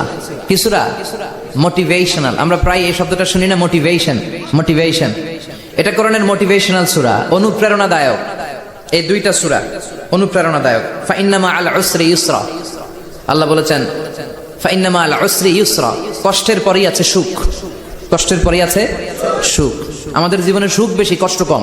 কয়দিন না খেয়েছিলাম, কয়দিন বিপদে পড়ছি, কয়দিন ডাকাইতে ধরছে, 1 মাসের মধ্যে অসুস্থ থাকি কয়দিন আর সুস্থ থাকি কয়দিন, এটা হিসাব করে না। অসুস্থ যে ছিল খালি এটা খেয়াল রাখে, আছে না নাই? তার মানে ইন্না মাআল উসরি ইউসরা, দুঃখের পরে আছে সুখ, মোটিভেশন। প্রাণটা আবার উদ্বেলিত হয়ে ওঠে, তাই তো আসলেই তো দুঃখের পরে সুখ। এজন্য কষ্ট যখন পাবেন, অসুস্থ যখন হবেন, ওইখানেও আনন্দ করবেন, কারণ সামনে আরাম আসতেছে। সুবহানাল্লাহ পড়েন। মুমিনের হারাবার কিছু নাই, দুঃখ পাওয়ার কিছু নাই। মুমিন অসুস্থ হলে অসুস্থতার মাধ্যমে তার রোগের মাধ্যমে তার গুনাহ ঝরে যায়, সে আল্লাহর কাছে প্রিয় হয়ে ওঠে। তা আমাদেরকে কেউ হারাইতে পারে? কথা বলেন, আমাদের কেউ ভয় দেখাইতে পারে? মোটিভেশনাল সূরা, সূরাতুল ইনশিরাহ আর সূরাতুদ দুহা। এখানে অনেক হিউজ মোটিভেশন আছে। যারা হতাশ, যাদের জীবন ভাল লাগে না, মরে যেতে মনে চায়, গার্লফ্রেন্ড গালি দিছে, আছে না নাই? আবার বয়ফ্রেন্ড গার্লফ্রেন্ডের গালি দিছে, এ ওড়না পেঁচায়া ফ্যানের মধ্যে ঝুলে আত্মহত্যা করে। কত বড় পাগল, তুই মরলি কেন? গালি দিছে তো কি হয়েছে? হ্যাঁ, বুঝতে চায় না, হতাশ হয়ে যায়। আর বয়স কম তো, ইচড়ে পাকা, অল্পতে কাবু হয়ে যায়। এই সূরাগুলো পড়ে না। এখানে আশার বাণী আছে। আজকে আমি জানি কথা শোনাবো আপনাদেরকে, শুরুতে আগে সংক্ষেপে বলে দিই, এই সূরার মূল কথা হচ্ছে, মানে সেন্ট্রাল থিম বা সাবজেক্ট ম্যাটার সূরাতুদ দোহার কেন্দ্রীয় আলোচ্য বিষয় হচ্ছে নিরাশ হবেন না, হতাশ হবেন না, হাল ছাড়বেন না, ভরসা রাখবেন কার উপর? মুমিনরা নিরাশ হয়, হতাশ হয়, হাল ছাড়ে নাকি ভরসা রাখে? কার উপর ভরসা? কার উপর? না নৌকার উপর? ধানের শীষ, নাঙ্গল, হাত পাখা, দাড়িপাল্লা, ভরসা থাকবে একজনের উপর। চিল্লায় বলেন তিনি কে? Never be sad, never lose hope. Every time you feel like you cannot go on, you feel so lost that you are so alone. Don't despair and never lose hope, 'cause Allah is always by your side. Insha'Allah, Insha'Allah, Insha'Allah, you'll find your way. Insha'Allah, Insha'Allah, Insha'Allah, you'll find your way. Every time you feel like you cannot go on, you feel so lost that you are so alone. Don't despair and never lose hope, 'cause Allah is always by your side. Insha'Allah, pardon? Insha'Allah, Insha'Allah, you'll find a way. Insha'Allah, Insha'Allah, Insha'Allah, you'll find a way. ঠিক কি না? কি সুন্দর nasheed. Never lose hope, you will find your way. তুমি তোমার পথ খুঁজে পাবে। আমাদেরকে পথ দেখায় কে? আল্লাহ। এজন্য সূরাতুদ দোহার কেন্দ্রীয় আলোচ্য বিষয় হচ্ছে হতাশ হওয়া যাবে না, নিরাশ হওয়া যাবে না, হাল ছাড়া যাবে না, ভরসা রাখতে হবে একজনের উপর। চিৎকার করে বলেন তিনি কে? হতাশ যারা, ফ্রাস্ট্রেটেড আপসেট পিপল, তাদের জন্য, হতাশ ব্যক্তিদের জন্য এই সূরাটা একটা আলোকবর্তিকা, একটা আলোর মশাল। এই সূরাটা পড়লেই হতাশ ব্যক্তিরা মনে শান্তি পায়, আশা ফিরে পায়, দিক ফিরে পায়। ঠিক কি না? এই সূরাটা নাজিল হওয়ার একটা ব্যাকগ্রাউন্ড আছে, শুনবেন। বিষ্ণু ঈসা ইসলামের কাছে যখন ওহী নাজিল হতে শুরু করলো, বিষ্ণু ঈসা ইসলাম ওহির কথাগুলো পৌঁছে দিতে লাগলেন। যাই নাজিল হতো বিশ্বনবী পৌঁছে দিতেন, বিশ্বনবী সাহাবাদের কাছে শেয়ার করে দিতেন। যেটাই নাজিল হতো তিনি পৌঁছে দিতেন, যেটাই, কারণ আল্লাহর আদেশ, ইয়া আইয়ুহার রাসূল বাল্লিগ মা উনজিলা ইলাইক, ও নবী আপনার কাছে আমি ওহী থেকে যা নাজিল করি সব পৌঁছে দেন, একটাও গোপন করা যাবে? আল্লাহর কাছ থেকে বিশ্বনবী যে সমস্ত মেসেজ, ইনফরমেশন, তথ্য, রেভেলেশন ওহী পেয়েছে, একটাও কি বিশ্বনবী গোপন করেছে? সব প্রকাশ করে গিয়েছে, সব শেয়ার করে গিয়েছে। বিশ্বনবী শেয়ার করতে লাগলেন। সকালে যা নাজিল হয় শেয়ার করেন, দুপুরে নাজিল হয় শেয়ার করেন, রাতে নাজিল হয় শেয়ার করেন, শেয়ার করতে লাগলেন। কিন্তু কি অবাক করা কাণ্ড, হঠাৎ করে এই ওহী আসার ধারাবাহিকতা আল্লাহ বন্ধ করে দিলেন। ওহী আর আসে না, আকাশ থেকে নতুন তথ্য আর নামে না। ঘটনা কি? ওহী আসে না কেন? তথ্য আসে না কেন? জিব্রাইল আসে না কেন? কোন বর্ণনা এসেছে 15 দিন, কোন বর্ণনায় 1 মাস, 3 মাস, এমনকি 6 মাস পর্যন্ত বর্ণনা পাওয়া যায় যে বিশ্বনবীর কাছে 6 মাস ওহী আসে নাই। বিশ্বনবী তো অবাক, ঘটনা কি? ওহী নামে না কেন? আর ওহী না আসলে তো বিশ্বনবী শেয়ার করতে পারে না। এতদিন যা আসতো বলে বেড়াতো, এখন আসেও না, বলতেও পারে না। কাফির মুশরিকরা বিশ্বনবীর গালি দিতে শুরু করলো, মুহাম্মদের রব মুহাম্মদের ভুলে গেছে, মুহাম্মদের আল্লাহ মুহাম্মদের ছেড়ে দিয়েছে। বিশ্বনবীর চাচি আবু লাহাবের স্ত্রী উম্মে জামিল বলতে শুরু করলো, কি মুহাম্মদ, তোমার শয়তানটা তোমার কাছে আসে না? না, শয়তান দ্বারা তিনি জিব্রাইলকে বুঝিয়েছেন যে তোমার জিব্রাইল তোমার কাছে আসে না। এভাবে সবাই গালমন্দ করতে শুরু করলো যে মুহাম্মদের আল্লাহ মুহাম্মদকে ভুলে গিয়েছে। বিষ্ণু ঈসা ইসলাম নিজেও হতাশ হয়ে গেলেন। কি রে, ওহী আসে না কেন? আমার কোনো ভুল হচ্ছে না তো? আমার কোনো অপরাধ হয়ে গেল না তো? আল্লাহ কি আমার উপর অসন্তুষ্ট হয়েছেন? আল্লাহ কি আসলেই আমারে ভুলে গেছেন? আল্লাহ কি আমাকে ত্যাগ করেছেন? তিনি কি আমার উপর রেগে আছেন? আমরাও মাঝে মাঝে এরকম হতাশ হয়ে পড়ি। এরকম হতাশ লোক আছে না নাই? কি রে, আমার দোয়া কবুল হয় না কেন? আল্লাহ আমার ডাকে সাড়া দেয় না কেন?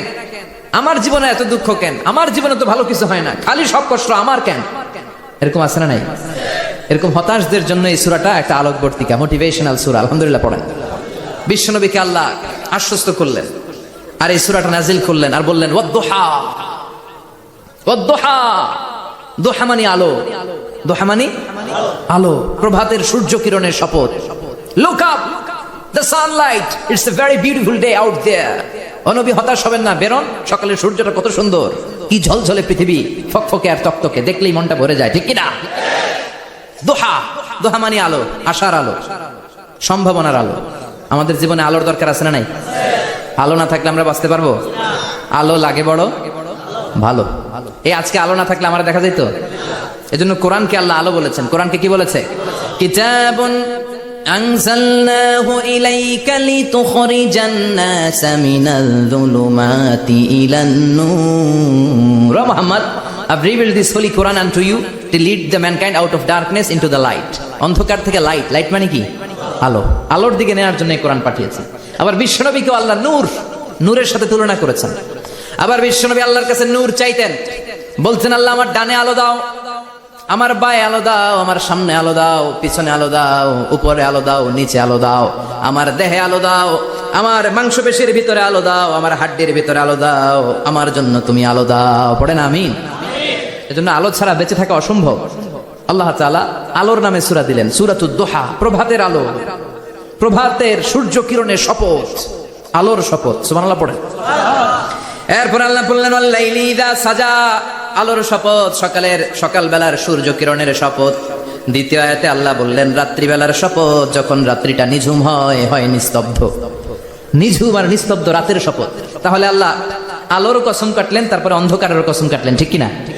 আলো দ্বারা মূলত আল্লাহ তাআলা ওহির আগমনকে বুঝিয়েছে, আর অন্ধকার দ্বারা আল্লাহ তাআলা ওহির অনুপস্থিতি বুঝিয়েছে। এটা দিয়ে আল্লাহ বুঝাতে চাইলেন, ও নবী, কাফির মুশরিকরা আপনারা গালি দেয়, ওরা বলে যে আমি আপনার ভুলে গেছি, আমি আপনার ত্যাগ করেছি, আমি আপনার প্রতি অসন্তুষ্ট। না না, আমি ইচ্ছা করে ওহি পাঠাই না, কারণ সব সময় আলো থাকলে ভালো লাগে না, কিছু সময় অন্ধকারের দরকার আছে না নাই? বুঝে শুনে উত্তর দিন। 24 ঘন্টা আলো, 365 দিন খালি আলো আলো আরো আলো। যদি সূর্যের আলো সব সময় থাকে 365 দিন, ভাল লাগবে? রাতে ঘুমাবেন কেমনি? আবার সব সময় ঘুটঘুটে অন্ধকার, আলো নাই, ভাল লাগে? ক্ষেত খামারে চাষ করা লাগবে না, বাজারে যাওয়া লাগবে না। তার মানে আলোরও দরকার আছে, অন্ধকারেরও দরকার আছে। এটা দিয়ে আল্লাহ বুঝাতে চাইলেন নবী ওহি নাজিল করার জন্য দরকার আছে, মাঝে মাঝে ওহি বন্ধ রাখা আপনার বিশ্রাম দেওয়ারও দরকার আছে। চিৎকার করে বলেন আল্লাহু আকবার। এজন্য আল্লাহ বললেন ওয়াদ-দুহা ওয়াল-লাইলি ইযা সাজা মা ওয়াদ্দা'আকা রাব্বুকা ওয়া মা ক্বালা ওয়ালাল আখিরাতু খায়রুল লাকা মিনাল উলা। সুবহানাল্লাহ পড়েন। ও নবী, প্রভাতের সূর্য কিরণের শপথ, নিঝুম নিস্তব্ধ রাত্রিবেলার শপথ, আলো আর অন্ধকারের শপথ করে আমি বললাম আপনার প্রভু আপনারে ভুলে যায় নাই, আপনার উপর অসন্তুষ্ট হয় নাই। আমি আল্লাহ ইচ্ছা করে ওহি বন্ধ রেখেছি, কারণ ওহির একটা পাওয়ার আছে। বারবার ওহি রিসিভ করলে আপনার স্নায়ু এটা সহ্য করতে পারবে না, আপনার দেহ এটারে বরদাস্ত করতে পারবে না। নবী, আমি আপনার প্রতি এত রহম দিলে, এত ভালোবাসি, বারবার ওহি নিতে নিতে আপনার যে কষ্ট হয়, এই কষ্টটা আমার আল্লাহর সহ্য হয় না। এজন্য আমি আল্লাহ ইচ্ছা করে কিছুদিন ওহি বন্ধ রাখছি। সুবহানাল্লাহ পড়েন। তার মানে এই নয় যে আমি আপনারে ভুলে গিয়েছি, আমি আপনারে ছেড়ে দিয়েছি। আরে নবী, আমি তো আমার নামের সাথে আপনার নামকে জুড়ে দিয়েছি। লা ইলাহা ইল্লাল্লাহ মুহাম্মাদুর, যেখানে আমার আল্লাহর নাম সেখানে বিশ্বনবীর নাম আছে না নাই? আজান যখন দেই আল্লাহু আকবারের পরে বিশ্বনবীর নাম আছে না নাই? একামতে আছে না নাই? আবার আল্লাহর জন্য যখন সালাত আদায় করি, শেষ বৈঠকে বিশ্বনবীর উপর দুরূদ আছে না নাই? রাফা'না লাকা যিকরাক, ও নবী, আপনার নামকে আমি অনেক উপরে তুলে ধরেছি। আমার নাম যেখানে, আপনার নাম ওইখানে। গোটা বিশ্বব্যাপী আপনার নাম ছড়ায় যাবে। ওরা আপনারে গালি দেয় কবি বলে, ওরা গালি দেয় গণক বলে, ওরা বলে আপনি আবতার, লেস কাটা। আসলে যারা আপনারে গালি দেয় ওরাই লেস কাটা। ওরা আপনারে বলে আপনি নির্বংশ, আপনার ছেলেগুলো বেঁচে নাই, মেয়ে বেঁচে আছে, আপনার নাম নেয়ার কেউ থাকবে না। ওই আবু জাহেল, উতবা, সাইবা, ওদের নাম নেয়ার কেউ থাকবে না। আপনি লেস কাটা নন, আপনি নির্বংশ নন। ইন্না শানিয়াকা, চিল্লায় বলেন ইন্না শানিয়াকা। যারা আপনারা গালি দেয়, আপনারা নিয়ে কটু কথা বলে, ওরাই লেস কাটা, ওরাই নির্বংশ। ওদের বংশকে আমি আল্লাহই নির্বংশ করে ছাড়ি। চিল্লায় বলেন ঠিক কিনা? ও নবী, মা ওয়াদ্দা'আকা রাব্বুকা ওয়া মা ক্বালা, আপনার রব আপনারে পরিত্যাগ করে নাই, আপনারে ভুলে যায় নাই, আপনারে ছেড়ে দেয় নাই। আপনার রব ইচ্ছা করেই ওহী নাজিল বন্ধ করে রেখেছে। আমি ইচ্ছা করেই আপনারে প্রেসার দিতে চাই নাই গো নবী, কারণ ওহী রিসিভ করা অনেক কঠিন। এটা আস্তে আস্তে আপনি অভ্যস্ত হবেন। সুবহানাল্লাহ পড়েন। ওহির একটা পাওয়ার আছে না নাই? আমরা তো কি মজায় মজায় কোরআন পাইছি। এই যে কি সুন্দর কোরআন নিয়ে বসে পড়ি, তাফসীর করি, কি মজার কোরআন। আহা, এই কোরআনটা রিসিভ করতে যে বিশ্বনবীর কত কষ্ট হয়েছে। এই কোরআনকে আল্লাহ বলেছেন এটা কাওলান সাকিলা, very heavy and weighty word. এটা অনেক ওজনওয়ালা কথা। ইন্না সানুলকি আলাইকা কাওলান, এটার অনেক ওজন। এই কোরআনটা যদি পাহাড়ের উপরে নাজিল করা হতো, পাহাড়গুলো দুমড়ে মুচড়ে ভেঙে টুকরো টুকরো হয়ে খান খান হয়ে যেত, ঠিক কি না? এত কঠিন বানিয়ে এটা। ও নবী, আমি আলোর সাথে ওহির মিল ঘটিয়েছি, আলো দিয়ে ওহিকে বুঝিয়েছি সূর্যের যেমনি কিরণ আছে, তেজ আছে, এই ওহিরও একটা তেজ আছে। এই তেজ, এই কিরণ আপনি সব সময় সহ্য করতে পারবেন না। এজন্য আমি ইচ্ছা করে কিছুদিন ওহি নাজিল করা বন্ধ করে রেখেছি। সুবহানাল্লাহ পড়েন। ইচ্ছে করে আমি নাজিল করি নাই। সব সময় নাজিল হলে আপনার ভালো লাগতো না। বুখারীর বর্ণনা, মা আয়েশা বলতেন শীতের রাতে, কনকনে মাঘ মাসের শীতের রাতে যখন বিশ্বনবীর উপর কোরআনের আয়াত নাজিল হতো, বিশ্বনবী ঘেমে ঘেমে একাকার হয়ে যেতেন। হাত্তা লা ইয়াতাফাসসাদু জাবিনুহু আরাকান, বিশ্বনবীর দাড়ি আর থুতনি বেয়ে ঝরঝর করে পানি পড়তো। আমরা কম্বল গায়ে দিয়ে থাকি আর বিশ্বনবী ঘামে। সুবহানাল্লাহ কবেন না? এটা কওলান সাকিলা, অনেক ওজনওয়ালা কথা। আবার বিশ্বনবী যখন ওটের উপরে বসে থাকা অবস্থায় কোরআনের আয়াত নাজিল হতো, ওটের বুকটা মুহূর্তের মধ্যে বালুর মধ্যে, জমিনের মধ্যে লেগে যেত। ঘোড়ায় চড়া অবস্থায় বিশ্বনবীর কাছে যখন কোরআন নাজিল হতো, ঘোড়ার পা গুলো মরুভূমির বালুতে দেবে যেত। মাঝে মাঝে বিশ্বনবী সাহাবাদের রানের উপরে, পায়ের উপরে মাথা দিয়ে শুয়ে পড়তেন, ক্লান্ত শ্রান্ত। যায়েদ বিন হারেসা, বিশ্বনবীর পালক পুত্র, তার পায়ের উপরে মাথা রেখে বিশ্বনবী একবার কথা বলতে বলতে ঘুমিয়ে পড়লেন। ঘন্টাখানিক ঘুমালেন। যায়েদ বিন হারেসা বলে, আমার কাছে তেমন কোনো কষ্টই হচ্ছে না, বিশ্বনবীর মাথাটা খুব বেশি ওজন মনে হচ্ছে না। ঘন্টাখানিক পর বিশ্বনবী চোখ খুললেন, আর খোলা মাত্রই ওনার উপর ওহী কোরআনের আয়াত নাজিল করতে শুরু করলো। কে? যায়েদ বিন হারেসা বলে, যখনই কোরআনের আয়াত নাজিল হতে শুরু করলো, আমার মনে হচ্ছে বিশ্বনবীর মাথাটা 50-60 কেজি ওজন বেড়ে গিয়েছে। বিশ্বনবীর মাথার ওজনে আমার পায়ের রান ফেটে যাবে, আমার পায়ের হাড্ডি ফেটে যাবে, আমার পাটা ভেঙে খান খান হয়ে যাবে মনে হচ্ছিল। তার মানে কোরআনের আয়াত যখন নাজিল হয়, বিশ্বনবীর উপর একটা প্রেসার আছে না নাই? এই জন্য আল্লাহ বললেন, নবী আমি আপনার ভুলে যাই নাই। কাফেররা যেমনি আপনার গালি দেয় যে আমি আপনার ভুলে গিয়েছি, আপনার উপর আমি অসন্তুষ্ট, নেভার, অসম্ভব। আমি আপনার উপর কখনো অসন্তুষ্ট নই, বরং আমি ইচ্ছা করি আপনার উপর থেকে প্রেসার কমিয়ে দেওয়ার জন্য কয়েকদিন ইচ্ছা করে আপনার ছুটিতে রাখছি। সুবহানাল্লাহ পড়েন। যাতে করে আবার এনার্জি গায়ে নেওয়ার পরে নতুন করে কোরআনের আয়াত রিসিভ করার জন্য আপনি সক্ষম হন। চিল্লায় পড়তে হবে আল্লাহু আকবার। এজন্য আল্লাহ বললেন, ওয়াদ-দুহা ওয়াল-লাইলি ইযা সাজা মা ওয়াদ্দা'আকা রাব্বুকা ওয়া মা ক্বালা ওয়ালাল আখিরাতু খায়রুল লাকা মিনাল উলা। এরপর আল্লাহ বললেন, নবী ওয়ালাল আখিরাতু খায়রুল লাকা মিনাল উলা, and verily indeed the hereafter is far better for you than this dunya. এই দুনিয়ার চেয়ে আপনার জন্য আখিরাতটা অনেক দামি। খায়রুল লাকা মিনাল উলা, এই দুনিয়ার চেয়ে আখিরাতটা অনেক শ্রেষ্ঠ। এতে আল্লাহ বললেন দুনিয়ার চেয়ে আখিরাত শ্রেষ্ঠ, আর এক আয়াতে আল্লাহ বললেন দুনিয়ার চেয়ে আখিরাত হলো স্থায়ী, ঠিক কি না? বাল তুফিরুনাল হায়াতাদ দুনিয়া ওয়াল আখিরাতু খায়রুন ওয়া আবাকা। তোমরা দুনিয়ার জীবন নিয়ে পাগল পাড়া হয়ে থাকো, আল্লাহ বললেন দুনিয়ার জীবনের চাইতে আখিরাতের জীবন শ্রেষ্ঠ এবং স্থায়ী, ঠিক কি না? কার কথা? দুনিয়া স্থায়ী না আখিরাত স্থায়ী? দুনিয়া শ্রেষ্ঠ না আখিরাত শ্রেষ্ঠ? কিন্তু আমরা কোনটার পিছনে দৌড়াই? খালি দুনিয়া দুনিয়া। দুনিয়া কে মজা লে লো, দুনিয়া তোমারি হ্যায়, কিন্তু জান্নাত কে মজা লে লো, জান্নাত তোমারি হ্যায়, ওইটা কয় না? আছে না নাই? দুনিয়ার পেছনে পাগল হয়ে আমরা পড়ে থাকি। এই দুনিয়ার জীবনটা একটা মায়াজাল, এটা একটা মরিচিকা। এই মরিচিকা, এই ধোঁকা, এই লালসা আর এই মায়াজালের পেছনে আমরা ছুটছি। এই ছুটতে ছুটতে হুট করে একবার কবরের ভিতরে ঢুকতে হবে। কথা বলেন? তখন আমাদের টনক নড়বে। এই জন্য দুনিয়া মুমিনদের জন্য শ্রেষ্ঠ আর স্থায়ী জায়গা নয়। মুমিনের আসল জায়গা হচ্ছে আখিরাত। মুমিনের শান্তি আর কল্যাণের জায়গা হচ্ছে আখিরাত। জান্নাত হচ্ছে মুমিনের শেষ ঠিকানা। চিৎকার করে বলেন ঠিক কি না? সেটাই বিশ্বনবী বললেন, নবী কাফির মুশরিকদের কথা আপনি কান দিবেন না, ওদের কথায় হতাশ হবেন না, নিরাশ হবেন না, হাল ছাড়বেন না, ভরসা রাখবেন কার উপর? কারণ ওয়ালাল আখিরাতু খায়রুল লাকা মিনাল উলা, এই দুনিয়ার জীবন ক্ষণস্থায়ী জীবন, চিরকালীন জীবন হলো আখিরাত। নবীরে কিভাবে আশ্বাস দিতেছে দেখছেন? অ্যাসিউরেন্স করতেছে, কনফার্মেশন। এই সূরাটা যে শান্তির সূরা, মোটিভেশনের সূরা, অনুপ্রেরণার সূরা, ইন্সপাইরেশন যে জায়গায়, প্রতিটা আয়াতে আপনি ইন্সপাইরেশন পাবেন। তো প্রতিটা আয়াতে আপনি উজ্জীবিত হবেন, সজীব হবেন, এনথিউজিয়াস্টিক এন্ড এনার্জেটিক হবেন, আপনি এনার্জি ফিরে পাবেন। আলহামদুলিল্লাহ পড়েন। এরপর বিশ্বনবীর আরো খুশি করার জন্য আল্লাহ বললেন, ওয়ালা সাউফা ইউতিকা রাব্বুকা ফাতারদা। ও নবী, অচিরে এমন এমন জিনিস আমি আপনারে দান করব, এগুলো পেয়ে আপনি খুশি হয়ে যাবেন। কে বলে? কারে বলে? শুনতেছেন? বুঝতেছেন? কষ্ট হচ্ছে না তো? ওয়ালা সাউফা ইউতিকা রাব্বুকা ফাতারদা। অচিরেই এমন এমন জিনিস আমি আল্লাহ আপনারা দান করবো। ওরা আপনারা গালি দেয়, ওদের কথা আপনার মন খারাপ, আপনি হতাশ, ভয় পাবেন না নবী, হতাশ হবেন না, নিরাশ হবেন না, আমার উপর ভরসা রাখেন না। এমন এমন জিনিস আমি আপনারা দেব, ফতারদা, ওগুলো পেয়ে আপনি খুশি হয়ে যাবেন। সুবহানাল্লাহ পড়েন। আল্লাহর কাজই হলো বিশ্বনবীরে খুশি রাখা। Verily I'm gonna give you something that will make you happy. এমন জিনিস আপনারা দেব নবী, আপনি খুশি হয়ে যাবেন। আল্লাহর কাজই হচ্ছে বিশ্বনবীরে খুশি রাখা। যেখানে বিশ্বনবীর মন খারাপ, ওইখানে বিশ্বনবীর আল্লাহ আছে না নাই? বিশ্বনবীর উপাধি দিয়েছেন আল্লাহ হাবিবুল্লাহ, কি দিয়েছে? আর সাইয়েদনা ইব্রাহিমের উপাধি খলিলুল্লাহ। দুইজনই আল্লাহর প্রিয়, দুইজনই উলুল আজমি মিনার রাসূল। কিন্তু খলিল মানেও বন্ধু, হাবিব মানেও বন্ধু। খলিল মানে এমন বন্ধু যেই বন্ধু আল্লাহরে খুশি করার জন্য কাজ করে, আর হাবিব মানে এমন বন্ধু যেই বন্ধুরে খুশি রাখার জন্য আল্লাহ নিজেই কাজ করে। কি শান, কি মান এই নবীর, আর ওই নবীরে গালি দেয়। এগুলো জাহান্নামের নরকীট আর পিতৃ পরিচয়হীন জারদ সন্তান। As a father, as a teacher, as a commander, as a lawgiver, as a lawmaker, as a reformer of the society, Muhammad is the superman of the world.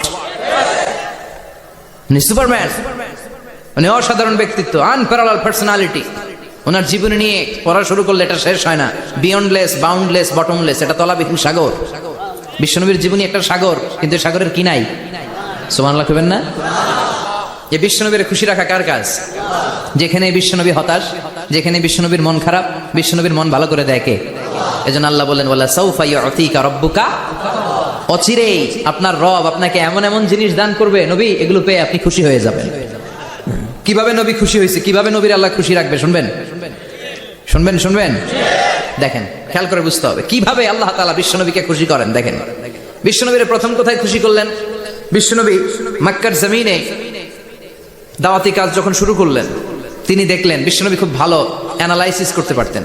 তিনি মক্কার সোসাইটিটাকে, সমাজটাকে বিশ্লেষণ করে অ্যানালাইজ করে উনি দেখলেন যে এই মক্কায় দাওয়াতি কাজের একটা শক্ত অবস্থান নিতে হলে দুইজন লোকের একজন আমার চাই। সুবহানাল্লাহ পড়েন। কি বিশ্লেষণ শক্তি, কি চিন্তা শক্তি! উনি ঘেটে ফেললেন, উনি বুঝে ফেললেন সবাইকে দেখে যে দুইজনের একজন আমার সাথে না থাকলে আমার দাওয়াতি কাজ চালানো কষ্ট হয়ে যাবে। এজন্য গভীর রাতে তাহাজ্জুদের নামাজ শেষে আল্লাহর কাছে কেঁদে কেঁদে বিশ্বনবী দোয়া করে, আল্লাহ আল্লাহুম্মা আইজ্জাল ইসলাম বি আহাব্বির রাজুলাইনি ইলাইক। আল্লাহ, দুইজন লোকের, যেই লোকটারে তোমার দরবারে মকবুল মনে হয়, ভালো লাগে, পছন্দ হয়, তাদের একজনকে ইসলামের ভেতরে ঢুকিয়ে দিয়ে ইসলামকে তুমি বিজয় দান করে দাও। ও আল্লাহ, দুইজনের একজনকে আমার চাই। একজন হলো আবি জাহাল ইবনে হিশাম, হিশামের বেটা আবু জাহাল, আও উমর ইবনুল খাত্তাব, অথবা খাত্তাবের বেটা উমর। সুবহানাল্লাহ পড়েন। সাথে সাথে দোয়া কবুল করলো কে? কার জন্য করলো? নাকি আবু জাহেলের জন্য?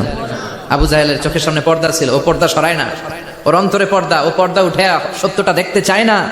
এজন্য ওর জন্য গোটা বিশ্ববাসীর আছে ঘৃণা। ও যেখানে মারা গেছে, ওর যেখানে জন্মস্থান, ওইখানে সৌদি সরকার ল্যাট্রিন বানায় দিস, ঘৃণার প্রতীক। ওইখানে তো অন্য কিছু বানাইতে পারতো, ল্যাট্রিন বানাইতে যাবে কেন? গোটা বিশ্বের মানুষ যায় যেন এটা ভরাই দিয়ে আসতে পারে। কথা বলেন। এই বেয়াদবটার জন্য আল্লাহ দোয়া কবুল করে নাই। ওমরে ফারুক রাগী ছিলেন, কিন্তু সত্য প্রকাশে, সত্য গ্রহণে আপসহীন। সত্য দেখলেই উনি মেনে নিতেন। এটা জাহেলি যুগে ওনার মধ্যে এই গুণ ছিল। আল্লাহু আকবার। বিশ্বনবী কেঁদে কেঁদে দোয়া করে, আল্লাহ, মক্কার জমিনে এই দুইজনের একজন যদি কালেমা না পড়ে, মক্কার জমিনে দাওয়াতি কাজ চালিয়ে যাওয়া কঠিন হয়ে যাবে। হয় হিশামের বেটা আবু জাহেল কিংবা খাত্তাবের বেটা ওমরকে তুমি ইসলামে ঢুকাও। আল্লাহ ওমরের জন্য দোয়া কবুল করলেন। বিশ্বনবী তখনও বুঝতে পারেন এই দোয়াটা কার জন্য কবুল। হঠাৎ ওমরে ফারুক বিশাল একটা নাঙ্গা তলোয়ার নিয়ে বিশ্বনবীকে হত্যা করার জন্য ছুটে এলো। বিশ্বনবী তখন মক্কার আরকাম ইবনে দারুল আরকামের ঘরে সাফা পাহাড়ের পাদদেশে লুকিয়ে লুকিয়ে দাওয়াতি কাজ করতেন। আশেপাশে সাহাবীরা বসা। বিশ্বনবীর চাচা হামজা ইবনে আব্দুল মুত্তালিব বললেন, নবী তাড়াতাড়ি পালিয়ে যান, ওই যে দেখা যায় ওমরে ফারুক তলোয়ার নিয়ে আপনারে মারতে আসছে। বিশ্বনবী বললেন, চাচা সরে যান। সাহাবীদেরকেও সরে যেতে বলেন, দরজাটা খুলে দেন, ওমরকে আসতে দেন। আমার তো মনে হচ্ছে ওই যে তাহাজ্জুদের নামাজ পড়ে আল্লাহর কাছে কেঁদে কেঁদে আমি দোয়া করেছি, আমার দোয়াটা আজকে কবুল হতে চলেছে। আমার তো মন বলছে আল্লাহ দোয়াটা কবুল করবে। দরজা খুলে দেন। ওমর ফারুক চলে আসলেন, এসে তলোয়ার রেখে দিয়ে আঙ্গুল উঁচু করে বললেন, আশহাদু আল্লা ইলাহা ইল্লাল্লাহ, আশহাদু আন্নাকা মুহাম্মাদ রাসূলুল্লাহ। ঝিনুকের ভেতর লুকিয়ে থাকে যেমন মতি, ঝিনুকের ভেতর লুকিয়ে থাকে যেমন মতি, কালমা শাহাদাতে আছে আল্লাহর জ্যোতি, কালমা শাহাদাতে আছে আল্লাহর জ্যোতি। সুবহানাল্লাহ পড়েন। কি আল্লাহর জ্যোতি এসে ওমরে ফারুকের হৃদয়টাকে নুরানি করে দিল। তিনি তলোয়ার রেখে ঘোষণা দিলেন, আশহাদু আল্লা ইলাহা ইল্লাল্লাহ ওয়া আশহাদু আন্নাকা মুহাম্মাদ আবদুল্লাহি ওয়া রাসূলুহু। বিশ্বনবী খুশি হয়ে গেলেন। ফাতারদা ওয়ালা সাউফা ইউতিকা রাব্বুকা ফাতারদা। ও নবী, অচিরে এমন এমন জিনিস একটার পর একটা আমি আপনারে দান করব, এগুলো পেয়ে আপনি খুশি হয়ে যাবেন গো নবী। আপনার অন্তরে দুঃখ, কষ্ট, হতাশা, আপসেট হওয়ার মানসিকতা, ফ্রাস্ট্রেশন কিছু আল্লাহ রাখবো না। ওয়ালা সাউফা ইউতিকা রাব্বুকা ফাতারদা। অচিরে এমন এমন জিনিস আমি আল্লাহ আপনারে দেব, আপনি খুশি হয়ে যাবেন। ওমরে ফারুকের ইসলাম ধর্ম গ্রহণ করানোর মাধ্যমে বিশ্বনবীর মনটারে খুশি করে দিল কে? ফাতারদা। বিশ্বনবী খুশি হয়ে গেলেন। পাইছেন আল্লাহ কিভাবে বিশ্বনবীর খুশি করে? সুবহানাল্লাহ পড়বেন না? এরপরে বিশ্বনবী মক্কা থেকে তায়েফে দাওয়াত দিতে গেলেন। কোথায়? হজ উমরা যারা করেছেন 70 থেকে 75 80 কিলো দূরে পাহাড়ি পথ বেয়ে বেয়ে উঠতে হয়। 6-7 হাজার ফিট উপরে পাহাড়ের উপরে তায়েফের শহর, তায়েফ সিটি। ঠান্ডা। ওইখানে গেলে মনেই হবে না এটা সৌদি আরব। ওইখানে জ্যাকেট লাগে। কি লাগে? জ্যাকেট। বিশ্বনবী কষ্ট করে 80 কিলোমিটার পথ পাড়ি দিয়ে তায়েফের ছেলেদেরকে দাওয়াত দিতে গেলেন। কিন্তু বিশ্বনবীর দাওয়াতি এই ডাকে, এই আহ্বানে তারা সাড়া দেয় নাই। বিশ্বনবীর এই দাওয়াতকে তারা রিজেক্ট করেছে। বিশ্বনবীকে পাথর মেরেছে। বিশ্বনবীর মোবারক দেহটাকে রক্তাক্ত করেছে। আমার নবীর এই সুন্দর দেহটা বেয়ে বেয়ে ঝরঝর করে রক্ত ঝরেছে। তায়েফের মাটি সাক্ষী, তায়েফের পাথর সাক্ষী। 3টা জায়গায় বিশ্বনবী বেহুশ হয়েছে। এখনো ওখানে গেলে স্থানীয় লোকরা বলে, বংশ পরম্পরায় ওরা জেনে এসেছিল যে এই জায়গাগুলোতে বিশ্বনবীকে আঘাত করা হয়েছে। এখনো লোকজন দেখায়, এখানে পড়েছিল বিশ্বনবী, ওখানে পড়েছিল, ওখানে পড়েছিল, ওই খেজুর বাগানে বিশ্বনবী লুকিয়েছিল। আজও ওখানে খেজুর বাগানই করে রাখছে ওরা। আল্লাহু আকবার পড়েন। খেয়ে না খেয়ে দিন প্রচারের কাজে নিজেকে দিয়েছ বিলিয়ে, তায়েফের কাফিরেরা চিনল না সে আলো, দুষ্ট ছেলেদের পিছু দিল লেলিয়ে, পাথরের আঘাতে ক্ষত বিক্ষত হয়ে সারা শরীর থেকে রক্ত ঝরে। হে রাসূল, তোমাকে ভুলি আমি কেমন করে, হাজার ব্যথা বেদনার পরে ফিরে আসনি তুমি আপন ঘরে, দিনের আলো তুমি ছড়িয়ে দিতে চলে গেলে মদিনায় মক্কা ছেড়ে। হে রাসূল, তোমাকে ভুলি আমি কেমন করে, হে রাসূল, তোমাকে ভুলি আমি কেমন করে। ঠিক কি না? পাথর মেরে বিশ্বনবীকে রক্তাক্ত করা হলো। বিশ্বনবী রক্তাক্ত। বিশ্বনবীর সাহাবা সাইয়েদনা যায়েদ রাদিয়াল্লাহু তাআলা আনহু কুয়া থেকে পানি এনে বিশ্বনবীর গা থেকে রক্তগুলো ঝেড়ে ফেলে দেয়। বিশ্বনবীর গায়ের মধ্যে পানি দিয়ে হাত পাগুলো ধুইয়ে দেয়। বিশ্বনবী কাঁদে। আহা, কাঁদে। রহমতের নবী কাঁদে, আরেকজনের জন্য কাঁদে, নিজের কোনো লাভ নাই। মায়ের খাইছে, ওরা যেন বাঁচে জাহান্নামের আগুন থেকে। সুবহানাল্লাহ কইবেন না? ওদেরকে বাঁচাইতে আসছিল জাহান্নামের মায়ের থেকে, জাহান্নামের শাস্তি থেকে। ওদেরকে বাঁচানোর জন্য নবী মায়ের খেয়েছে। চিল্লা এখন ঠিক কিনা? কেঁদে কেঁদে বিশ্বনবী হয়রান। যায়েদ রাদিয়াল্লাহু তাআলা আনহু বিশ্বনবীর সান্ত্বনা দেন, নবী কাঁদবেন না। হামলাতুল জিবাল, পাহাড় রক্ষী ফেরেশতারা এসে বলে, নবী আপনি শুধু অর্ডার করেন, এই যে পাহাড়ের গিরিপথ, এই 2টা গিরিপথ, এই 2টা পাহাড় এমন ভাবে 2 দিক থেকে চাপা দেব গো নবী, তায়েফের সবগুলো ছেলের মুহূর্তের মধ্যে ধূলিসাৎ করে দেব। বিষ্ণু বললেন, না, আমি ক্ষমা করে দিলাম, আমি ক্ষমা করে দিলাম। আমার গায়ের উপরে যারা অত্যাচার করে এর কোনোটার প্রতিশোধ আমি নেই না। আমি শুধু প্রতিশোধ নেই যারা ইসলামের বিরোধিতা করে। চিল্লায় বলেন ঠিক কিনা? বিশ্বনবীকে আঘাত করা হয়েছে, তার গায়ে শারীরিক কষ্ট, এটার শাস্তি বিশ্বনবী দিতেন না, কখনোই দিতেন না, ক্ষমা করে দিতেন।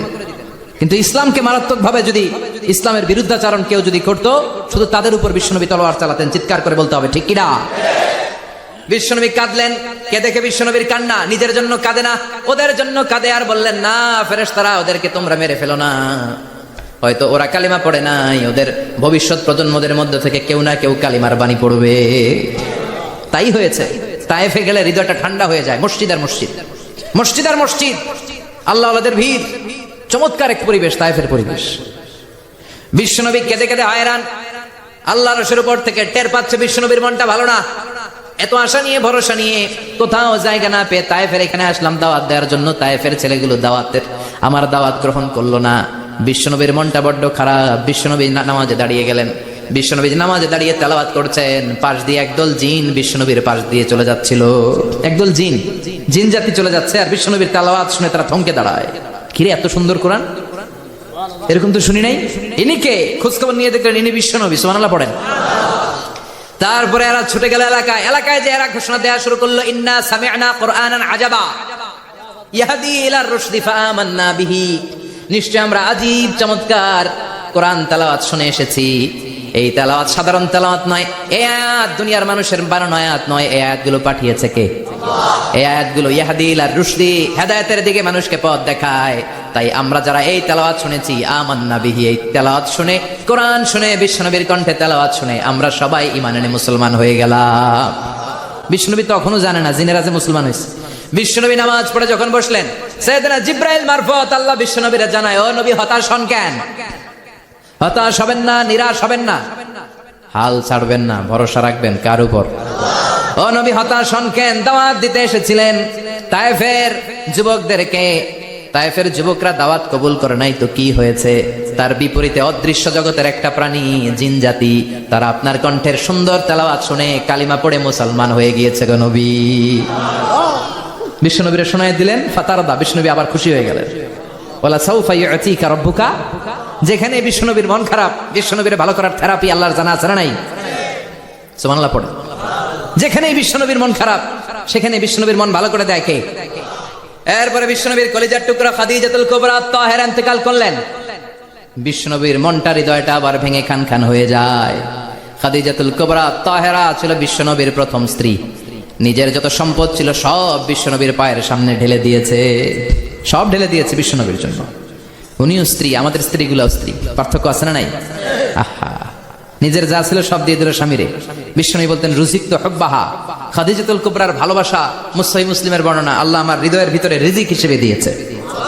দোয়া করলে আল্লাহর কাছে বলছেন, আল্লাহ কিয়ামতের কঠিন দিন, যেদিন বন্ধু বন্ধুরে চিনবে না, ভাই ভাইরে চিনবে না, পীর সাহেব মুরিদরে চিনবে না, মুরিদ পীর সাহেবরে চিনবে না, দলের নেতা কর্মীরে চিনবে না, কর্মী দলের নেতারে চিনবে না, ওই কঠিন বিপদের দিনে আমি আমার খাদিজারে যেন ভুলে না যাই। একটা মহিলাকে রব্বুল আলামিন আরশের উপর থেকে সালাম জানিয়েছেন, মহিলাটার নাম হলো খাদিজা। ইসলামের সর্বপ্রথম কালিমা পড়ে যেই নারীটা মুসলমান হয়েছেন তিনি হচ্ছেন খাদিজাতুল কুবরা তাহেরা। এই খাদিজাতুল কুবরা তাহেরা ইন্তেকাল করলেন। বিশ্বনবীর হৃদয়টা ভেঙে খান খান হয়ে যায়, হৃদয়টা ভেঙে যায়। এরপর চাচা আবু তালেব তিনিও ইন্তেকাল করলেন। বিশ্বনবীর হৃদয়টা, মনটা বিষণ্ণ হয়ে যায়, চিন্তায় পেরেশান হয়ে যায়। ডানে বায়ে তাকিয়ে দেখে বিশ্বনবীর সাহায্য করার কেউ নাই, সব দিকে খালি শত্রু, সব দিকে বিশ্বনবীর দুশ্মন। কলিজার টুকরা স্ত্রী বাসায় নাই, শেল্টার দেওয়ার মতো চাচাও নাই। বিশ্বনবীর মনে হয় গোটা দুনিয়ায় যেন তার কেউ নাই। বিশ্বনবী আবার হতাশ হয়ে পড়লেন। কিন্তু বিশ্বনবী যদি হতাশ হয়, ওনার মন ভালো করার একজন আছে। তিনি কে? আল্লাহ বললেন, জিব্রাইল যাও, আমার নবীর মন খারাপ, স্ত্রীর বিয়োগে বিশ্বনবী বিষণ্ণ, চাচা চলে গেল, বিশ্বনবীর হৃদয়টা ভেঙে খান খান হয়ে যায়। বিশ্বনবীরে বলো দুনিয়ায় থাকার দরকার নাই, ডেকে আমার আরশে নিয়ে আসো, আমার সাথে কথা বললে বিশ্বনবীর মন ভালো হয়ে যাবে। আমার সাথে কথা বললে নবীর মন ভালো হয়ে যাবে। সুবহানাল্লাহ পড়েন। কি নবী? উনার ভালো করা, মন ভালো করে দেয় আল্লাহর কাজ। সুবহানাল্লাযী আসরা বিআবদিহি লাইলাম মিনাল মাসজিদিল হারামি ইলাল মাসজিদিল আকসা। এখানে বলা হলো ইসরার কথা, আর মেরাজ সাব্যস্ত হয়েছে হাদিস দ্বারা। জোরে কোন ঠিক কিনা? মেরাজ নিয়ে গেলেন, ঊর্ধ্ব জগতের ভ্রমণে নিয়ে গেলেন। জিব্রাইল ডেকে বললেন, ও জিব্রাইল, আমি জানি বিশ্বনবীর মন খারাপ, স্ত্রী নাই, চাচা নাই, তুমি বিশ্বনবীরে নিয়ে আসো তো, আমার দরবারে নিয়ে আসো, আমার সাথে কিছু সময় কাটাবে, আমার সাথে কথা বলবে, যাবে। ওয়ালা সাউফা ইউতিকা রাব্বুকা ফাতারদা। ও নবী, এমন এমন জিনিস আপনার আমি দেব, এগুলো দিয়ে আমি আপনার মনটারে ভালো করে ফেলবো। চিল্লায় এখন সুবহানাল্লাহ। মেরাজ থেকে ফেরার পরে অত্যাচারের মাত্রা আরো বেড়ে গেল, কিন্তু অত্যাচারে মুমিন কখনো কাবু হয় না। জোরে কোন ঠিক কিনা? বিশ্বনবীরে বলা হলো, ক্ষমতার চেয়ার দেব, সুন্দরী নারী দেব, সম্পদের পাহাড় বানিয়ে দেব, শুধু কালেমার দাওয়াত বন্ধ করে দাও। বিশ্বনবী বললেন, তোমাদের 3 দফা, আমার শুধু 1 দফা। বিশ্বনবীর কয় দফা? বিশ্বনবী বললেন, লা ওয়াদাউ আশ-শামসা ফি ইয়ামিনি ওয়াল কামারা ফি ইয়াসারি। আকাশের সূর্যটা যদি ডান হাতে দাও, চন্দ্রটা যদি বা হাতে দাও, যে কালিমার দাওয়াত দিতে আমি শুরু করেছি, এই দাওয়াতের রাস্তা থেকে কেউ আমার পিছনে সরাতে পারবে না। কেউ পারবে না। এই পথে আমি নেমেছি, এই পথের শেষ আমি দেখে ছাড়বো। বিশ্বনবীর প্রাইম রেসপন্সিবিলিটি হচ্ছে লিউযহিরাহু আলা দ্বীনি কুল্লি। মানব রচিত যত মতবাদ আর যত কথা আছে, যত ডক্ট্রিন আছে, সবকিছুর কবর রচনা করে কালিমার বিজয় আর কালিমার পতাকাকে পতপত করে উড়িয়ে দেওয়া। চিল্লায় এখন ঠিক কিনা? মেরাজ থেকে আসার পরে অত্যাচার আরো বেড়ে গেল। মক্কায় থাকার সুযোগ নাই, কোথাও কেউ বিশ্বনবীর আশ্রয় দেয় না, যেখানেই যায় বিশ্বনবীর তাড়িয়ে দেয়। আবার বিশ্বনবীর মন খারাপ। আল্লাহ বলে, নবী চিন্তা করবেন না, মদিনাতে আপনার জন্য চমৎকার রাষ্ট্র আমি রেখে দিয়েছি, আপনি হিজরত করে চলে আসেন। বিশ্বনবী হিজরত করলেন, মদিনায় যে আবার মনটা প্রশান্ত হয়ে গেল। সুবহানাল্লাহ পড়েন। তার মানে যেই জায়গায় বিশ্বনবীর ব্লকেজ, রাস্তা আটকে যায়, নতুন রাস্তা খুলে দেয় কে? এজন্য মুমিনের রাস্তা কখনো বন্ধ হয় না। মুমিন বিপদে পড়লে কৌশলী হয়, মুমিন স্ট্র্যাটেজি পাল্টায়, কৌশল পাল্টায়। রাস্তা একটা বন্ধ হলে আরো 10টা খুলে যায়। চিল্লা এখন ঠিক কিনা? এক জায়গায় কোরআনের মাহফিল বন্ধ হলে আরো 10 জায়গায় কোরআনের মাহফিলের ব্যবস্থা হয়ে যায়। কোন ঠিক কিনা? ওরা এক জায়গায় ইসলামের আওয়াজকে থামিয়ে দিতে চাইবে, আরো 10 জায়গায় ইসলামের আওয়াজ গর্জে উঠবে। ইসলামের আওয়াজ, ইসলামের বিজয়কে থামিয়ে দেওয়া, স্তব্ধ করে দেওয়া অসম্ভব। চিৎকার করে বলেন ঠিক কিনা? ওরা ইসলামকে মাটির ভেতরে পুঁতে ফেলতে চায়, কিন্তু এটা চারা গাছের মতো, পুঁতে ফেললে গাছ হয়ে উপরে ওঠে, গাছ হয়ে উপরে ওঠে। এটা থামিয়ে দেওয়া যায় না। যারা এটার পিছু লাগে, যারা এটার ক্ষতি করতে চায়, ওদের ক্ষতি আল্লাহ করে। চিল্লায় বলেন ঠিক কিনা? ফাজআল কাইদাহু ফি নাহরে। আল্লাহুম্মা মান আরাদা বিল ইসলামি ওয়াল মুসলিমিনা খায়রান ফাওয়াফিকহু কুল্লা খায়র। চিল্লায় পড়েন আমিন। আল্লাহুম্মা মান আরাদা বিল ইসলামি ওয়াল মুসলিমিনা সুআন ফাজআল কাইদাহু ফি নাহরে ওয়াজআল তাদবীরাহু তাদমীরা। ইসলামের বিরুদ্ধে যারা ষড়যন্ত্র করে, ওদের ষড়যন্ত্র ওদের ঘাড়ের উপর আপনি চাপিয়ে দেন। ওরা মুমিনদেরকে ফালানোর জন্য যে গর্ত করে, ওই গর্তের ভেতরে আপনি ওদেরকে ডুবিয়ে দেন। এটাই ইসলামের বৈশিষ্ট্য। ইসলামের পিছু লাগলে ও ইসলামের কিছু করতে পারে না, ও নিজের কপাল পুড়ে ফেলে। ইসলামের বিজয়কে কিয়ামত পর্যন্ত জারি রাখবে কে? ইসলামের আলোকে বাতিকে কেউ নিভিয়ে দিতে পারে? চিল্লায় বলেন পারে? একটা রাস্তা বন্ধ, 10টা খুলে যায়। আলহামদুলিল্লাহ পড়েন। মক্কায় জায়গা নাই, মদিনায় চলে গেলেন। মদিনার লোকেরা গাইতে শুরু করলো, তালাআল বাদরু আলাইনা মিন সানিয়াতিল ওয়াদা ওয়াজাবা শুকরু আলাইনা মাদাআ লিল্লাহি দা আইয়ুহাল মাবউসু ফিনা জিতা মিন আমরিল মুতা' জিতা শারাফতাল মাদিনা মারহাবান ইয়া খায়রাদা। পড়েন আল্লাহু আকবার। মদিনার লোকেরা কোন পথ দিয়ে বিশ্বনবী আসতে পারে? প্রতিদিন মদিনার নারীরা, পুরুষরা, ছোট্ট বাচ্চারা, আবাল বৃদ্ধ বনিতা দফ নিয়ে ওই রাস্তার চিপায়, ওই রাস্তার চারপাশে দাঁড়িয়ে থাকতো, যে এই রাস্তা দিয়ে বিশ্বনবী আবু বকরকে নিয়ে ছুটে আসবে। তার মানে মক্কার এক রাস্তা বন্ধ করে দিয়ে বিশ্বনবীর জন্য হাজার রাস্তা খুলে দেওয়ার ব্যবস্থা করেছে কে? ওয়ালা সাউফা ইয়াতিকা রাব্বুকা ফাতারদা। ও নবী, অচিরাই এমন এমন সুযোগ আপনার আমি করে দেব, এগুলো পেয়ে আপনি খুশি হয়ে যাবেন। সুবহানাল্লাহ পড়েন। মদিনায় আসলেন, আসার পরেই আল্লাহ তাআলা কিবলা পরিবর্তন করে দিলেন। এতদিন বিশ্বনবী কাবার দিকে নামাজ পড়তেন, এখন বাইতুল মুকাদ্দাসের দিকে নামাজ পড়ার জন্য অর্ডার করলেন। বিশ্বনবী কি আর করবেন? অর্ডারটা কার?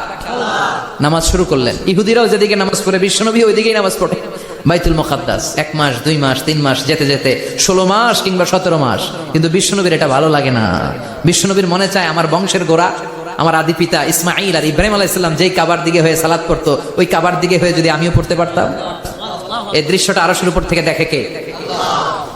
আল্লাহ আয়াত নাযিল করে দিলেন, قد نرى تقلب وجهك في السماء فلنولينك قبلة ترضاها فولي وجهك شطر المسجد الحرام। আল্লাহ বলেন, নবী আমি দেখি প্রতিদিন নামাজের পরে আপনি মাথাটারে আকাশের দিকে, উপরের দিকে করেন, আর মনে মনে ভাবেন এই বুঝি আল্লাহ জিব্রাইলের মারফত আমারে জানিয়ে দিবে কাবার দিকে হয়ে যেন নামাজ পড়ি। আপনি যে উপরের দিকে তাকায় কিছু বলেন না, কিন্তু কি যে ভাবেন ওটা তো আমি জানি, ওটা তো আমি বুঝি। ফালানুয়াল্লিয়ান্নাকা কিবলাতান তারদাহা, অচিরেই আপনার মন যেদিকে চায় ওদিকে আমি কিবলা করে দেব। ফাওয়াল্লি ওয়াজহাকা শাতরাল মাসজিদিল হারাম। ঠিক আছে নবী, আর যখন আপনার দেরি হয় না, এখনই আপনি চেহারাটা বাইতুল মুকাদ্দাস থেকে মসজিদুল হারামের দিকে ঘুরিয়ে কিবলামুখী হয়ে নামাজ পড়া শুরু করে দেন। বিশ্বনবীর মনে চায় না বাইতুল মুকাদ্দাসে পড়তে, মনে চায় কাবার দিকে পড়তে। মুহূর্তের মধ্যেই মুকাদ্দাস থেকে কাবার দিকে কিবলা পরিবর্তন করে দিল কে? বিশ্বনবীরে খুশি করে দেয়া কার কাজ? ওয়ালা সাউফা ইয়াতিকা রাব্বুকা। অচিরেই এমন এমন জিনিস নবী আপনার আমি দিব, আপনি খুশি হয়ে যাবেন, আপনার হতাশা থাকবে না। কিন্তু নবীর হতাশাও কাটে না। মদিনায় বসে আবার হতাশ, আবার কাঁদে। আর বলে আল্লাহ আমার আগের উম্মতদেরকে কাউকে হায়াত দিয়েছো 2000 বছর, কাউরে দিয়েছো 3000 বছর, যারা কম পাইছে তারাও পাইছে 1000 বছর, ঠিক কিনা? যারা হায়াত পেয়েছে বেশি তারা ইবাদত করার সুযোগ পেয়েছেও। ওয়া আমার উম্মতি মা বাইনা 60 ইলা 70, কিন্তু আমার উম্মতের গড় বয়স হলো 60 থেকে 70। 60 থেকে 70 এর মধ্যে শেষ। যারা বয়সী পেল 60-70 কি আর ইবাদত করবে? আগের উম্মতরে এত বছর বেশি দিলা কেন, আমার উম্মতরে কম দিলা কেন? বিশ্বনবীর টেনশন আছে না নাই? আবার হতাশ, আমার উম্মতের কি হবে? উম্মতি উম্মতি আজীবন কেঁদেছেন। আল্লাহু আকবার। বিশ্বনবী বললেন আমার উম্মতি মা বাইনা 60 ইলা 70, আমার উম্মতের গড় বয়স 60 থেকে 70 এর মধ্যে সব শেষ। আপনাদের এই এলাকার কি অবস্থা? হ্যাঁ চাচা, আপনার বয়স কত? এরমই কত? 70। আল্লাহ আরো 70 বছর দিও। 100 বছর আছেন কে কে দেখি? 100। তুমি 100? বেটা তোর 20 বছরই তো হয় নাই। 100 ও ভুলে দাঁড়াইছে। আচ্ছা আর আর আচ্ছা 90 আছে নাকি এদিকে? 90 নাই না? 80 আছে? 80 নেই? এই যাচ্ছে বোধহয়। কত হবে আপনার? কাছাকাছি হবে? আলহামদুলিল্লাহ, আল্লাহ আরো হায়াত দারাজ করো। তো দেখছেন মুরব্বীদেরকে আমরা হারাতে বসেছি, পাই না। 80-70 পাওয়া যায় না। মা বাইনা 60 ইলা 70, 60 থেকে 70 এর মধ্যে বেশিরভাগই শেষ। জোরে কোন ঠিক কিনা? বিশ্বনবী আবার কাঁদলেন, আল্লাহ আগের উম্মতেরা হায়াত পেত বেশি, আমার উম্মতের হায়াত কম, তারা ইবাদত করতো বেশি, আমার উম্মতের কি হবে? আল্লাহ বললেন চিন্তা নাই, ইন্না আনজালনাহু ফি লাইলাতিল কদর ওয়া মা আদরাকা মা লাইলাতুল কদরি লাইলাতুল কদরি খায়রুম মিন আলফি শাহর। সুবহানাল্লাহ পড়ে। ও নবী, ওদেরকে হায়াত বেশি দিছি, কদর দেই নাই। আপনার উম্মতদেরকে হায়াত কম দিছি, কিন্তু লাইলাতুল কদর দিয়েছি। লাইলাতুল কদর খায়রুম মিন আলফি শাহর, 1000 মাসের চেয়ে সেরা। আপনার উম্মতেরা বয়স কম পেয়েছে ঠিক, কিন্তু কদরের রাতে এক রাত ইবাদত করলে 1000 রাতের ইবাদতের যে সওয়াব তার চেয়ে বেশি সওয়াব হয়ে যাবে। ফাতারদা, আবার নবী খুশি হয়ে গেলেন। সুবহানাল্লাহ কইবেন না? যেখানে নবীর মন খারাপ, নবীর মন ভালো করে দেয় কে? এরপর একটার পর একটা বিজয় বিশ্বনবীকে দিল কে? বদরের বিজয় দান করলো কে? আমাদেরকে বিজয় দেয় কে? বদরের বিজয়, উহুদের বিজয়, মক্কা বিজয়। সুবহানাল্লাহ পড়ে। মক্কা বিজয় হওয়ার পরে বিশ্বনবী গণধর্ষণ করছে নাকি? গণহত্যা, জেনোসাইড, হ্যাঁ, বাড়ি ঘর মক্কার সবার জ্বালাই দিছিল আগুন দিয়া। কি করছিলেন? ক্ষমা। বড় বড় যারা অপরাধী, এরকম কয়েকজন অপরাধীকে তিনি হত্যা করার নির্দেশ দিয়েছেন। যারা বড় অপরাধী এদের ক্ষমা নাই, আল্লাহর কাছ থেকেও ক্ষমা নাই। চিল্লা এখন ঠিক কিনা? বাকি সবাইকে বললেন লা তাসরিবা আলাইকুমুল ইয়াউম ইযহাবু আনতুমুত তুলাকা, কোনো আক্রোশ নাই, যাও মিয়া, সব মাফ করে দিলাম। বিশ্বনবীর এই মাফের ঘটনায় ঐতিহাসিকরা অবাক হয়েছে, যেটা কেমন নবী, কেমন লোক, যাকে অত্যাচার করলো, মারলো, ভিটামাটি ছাড়া করলো, উনি যখন ওই এলাকায় বিজয়ীর বেশে আসলেন, প্রতিশোধ না নিয়ে ক্ষমা করে দিলেন। In the long history of the world, there is no instance of magnanimity and forgiveness which was shown by the last messenger Muhammad, when all of his enemies laid under his feet and he forgave them one and all. পৃথিবীর ইতিহাসে ক্ষমার এরকম নিদর্শন কেউ দেখাতে পারে নাই, যেটা দেখিয়েছিল শেষ নবী মুহাম্মদ সাল্লাল্লাহু। তার সব শত্রুরা পায়ের নিচে চাইলে পিষে মারতে পারতেন, সবাই তিনি না মেরে ক্ষমা করে দিলেন। ওরা আমাদেরকে মানবতার কথা শিখায়, ওরা আমাদেরকে গণতন্ত্র শিখায়, ওরা আমাদেরকে শান্তির কথা শিখায়।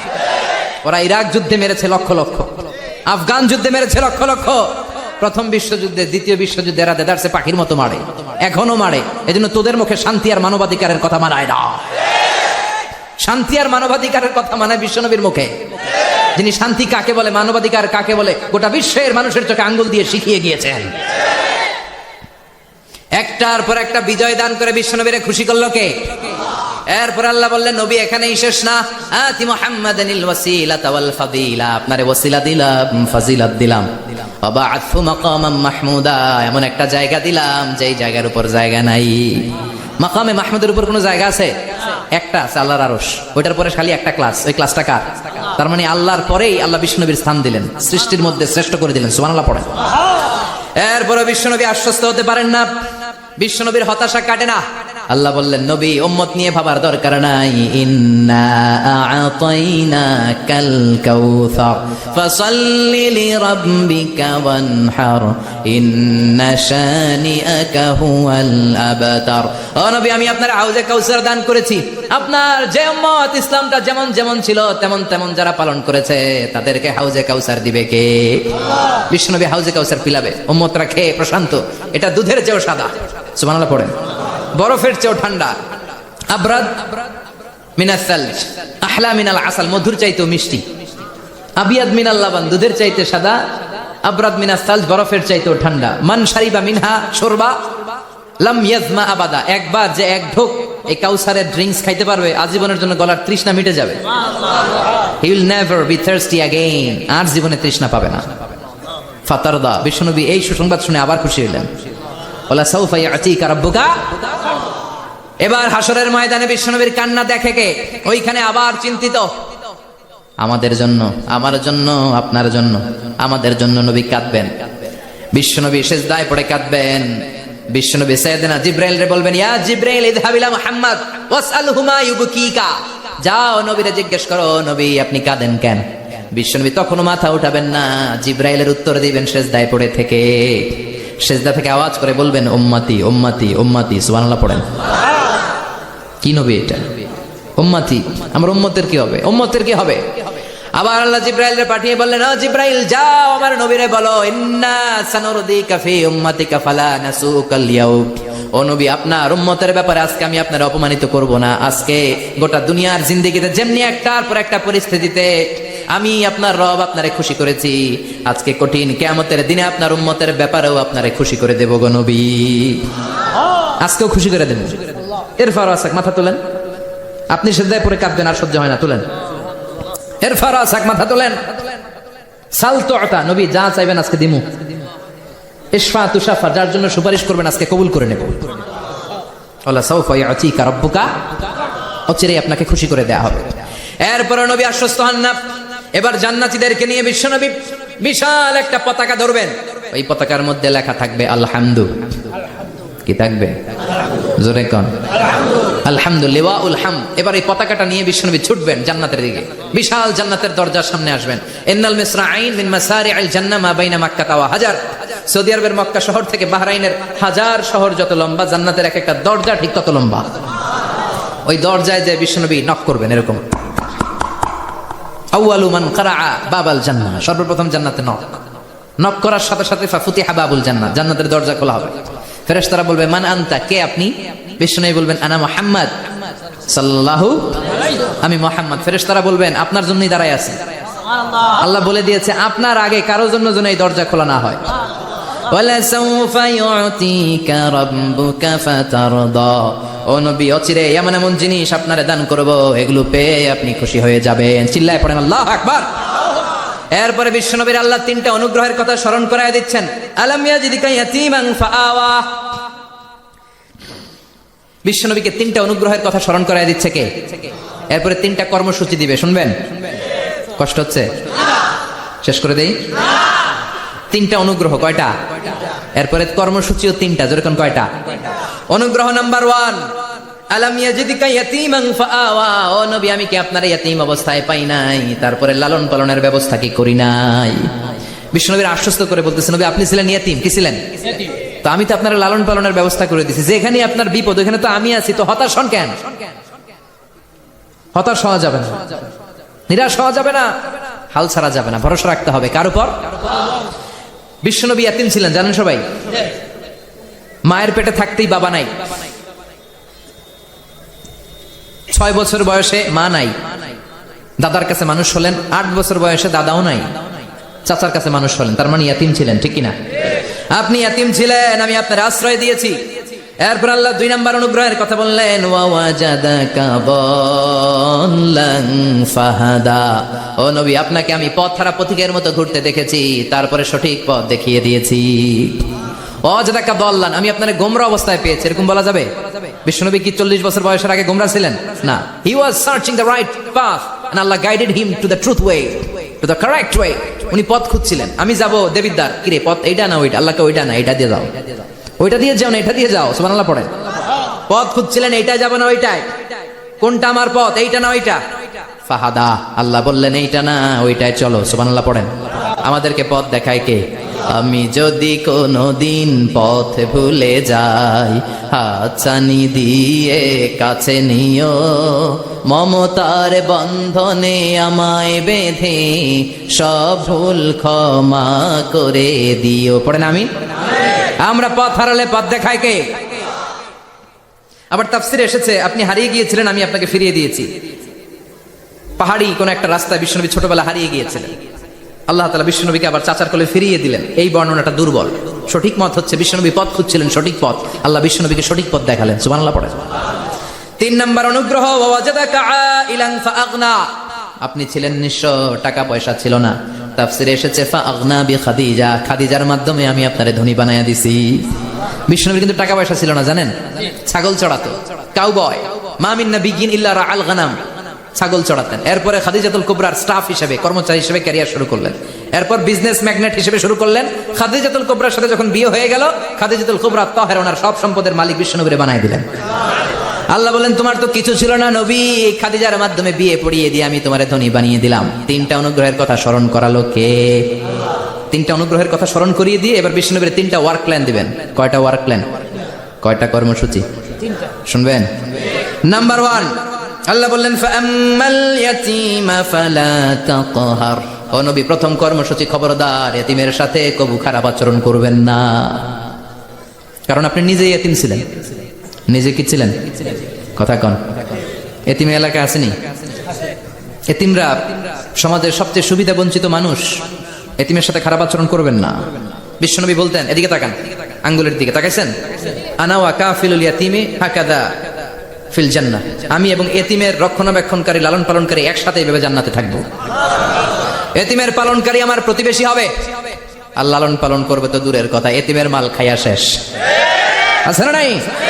ইন্নাল্লাযীনা ইয়াকুলুনা আমওয়ালাল ইয়াতামা যুলমান ইন্নামা ইয়াকুলুনা ফি বুতুনিহিম নারা ওয়া সায়াসলাউনা সাঈরা। তুই এতিমের মাল খাস, তুই এতিমের সম্পদ খাস নাই, তুই জাহান্নামের আগুন পেটে ঢুকিয়েছিস। এতিমের সম্পদকে সে রক্ষণাবেক্ষণ করে দিয়ে এতিমের একটা ব্যবস্থা করে দিবে, ওইটা না, এতিমের সম্পদ মাইরা খায়া ফেলায়। তুমি এতিমের সম্পদ খাও নাই, তুমি জাহান্নামের আগুন পেটে ঢুকিয়েছো। এতিমকে ভালোবাসবেন, এতিমরে ভালোবাসা মানে নবীরে ভালোবাসা। কারণ আমার নবী এতিম ছিল, ঠিক কি না? এতিমের মাথায় হাত বুলিয়ে দিবেন।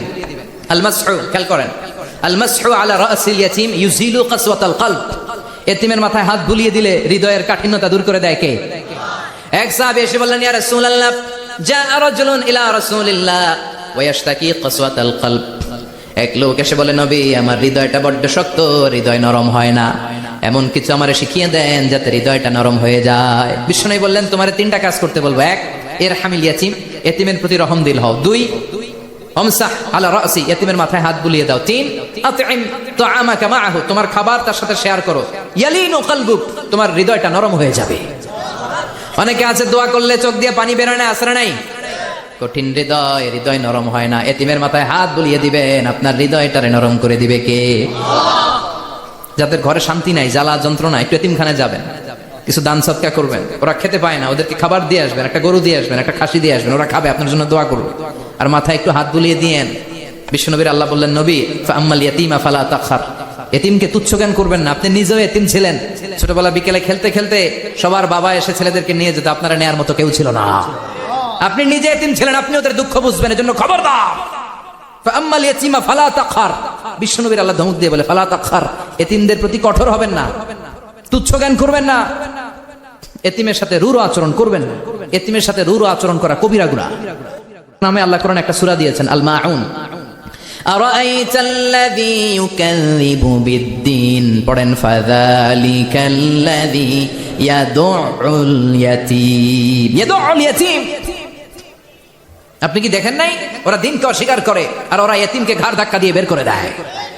এতিমের সাথে যারা খারাপ আচরণ করে এরা কখনো ভালো মানুষ হতে পারে না। এজন্য এতিমের সম্পদ অন্যায়ভাবে আত্মসাৎ করা যাবে। এতিমের মাথায় হাত বুলিয়ে দিলে হৃদয়টারে নরম করে দেয় কে? বিশ্বনবী এতিম ছিলেন, তাই এতিমের দরদ বিশ্বনবী ভালো বোঝেন।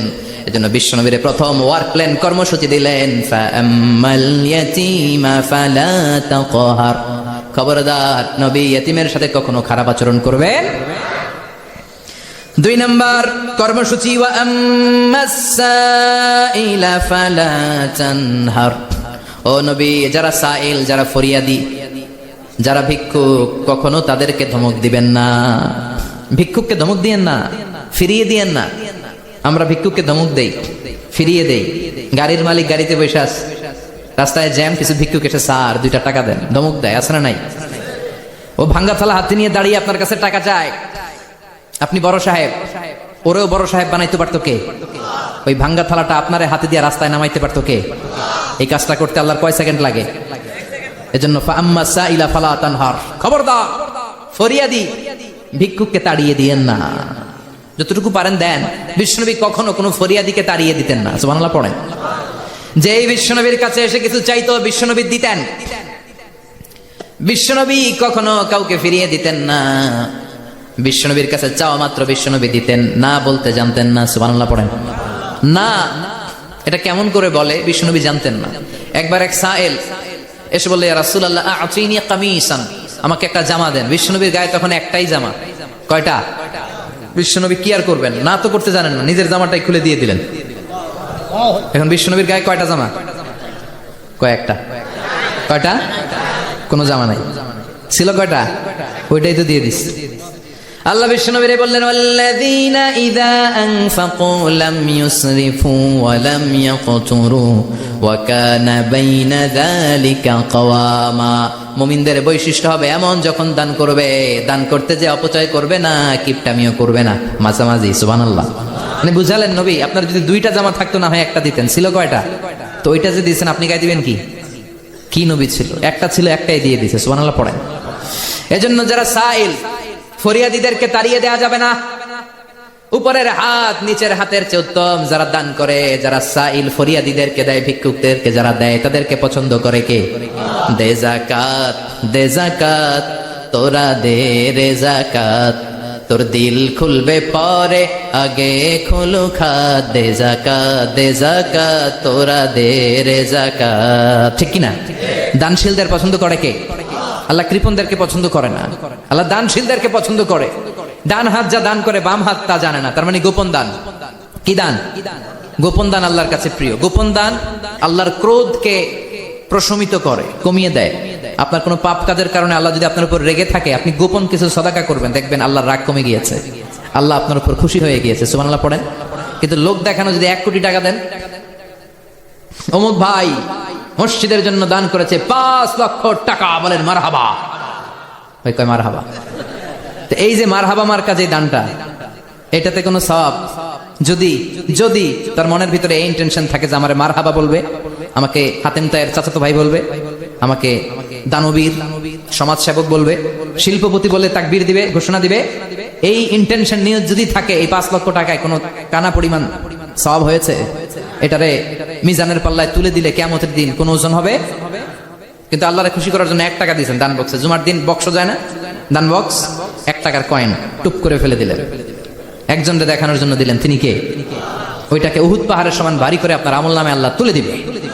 কামা ইউরাব্বি ফুলুয়াহু, হাদিসে এসেছে, ওটের মালিক যখন দেখে তার ওটের বাচ্চা হয়েছে, তখন ওটের মালিক বড্ড খুশি হয়ে যায়। এই বাচ্চাটাকে খাইয়ে দাইয়ে পেলে পুষে বড় করে।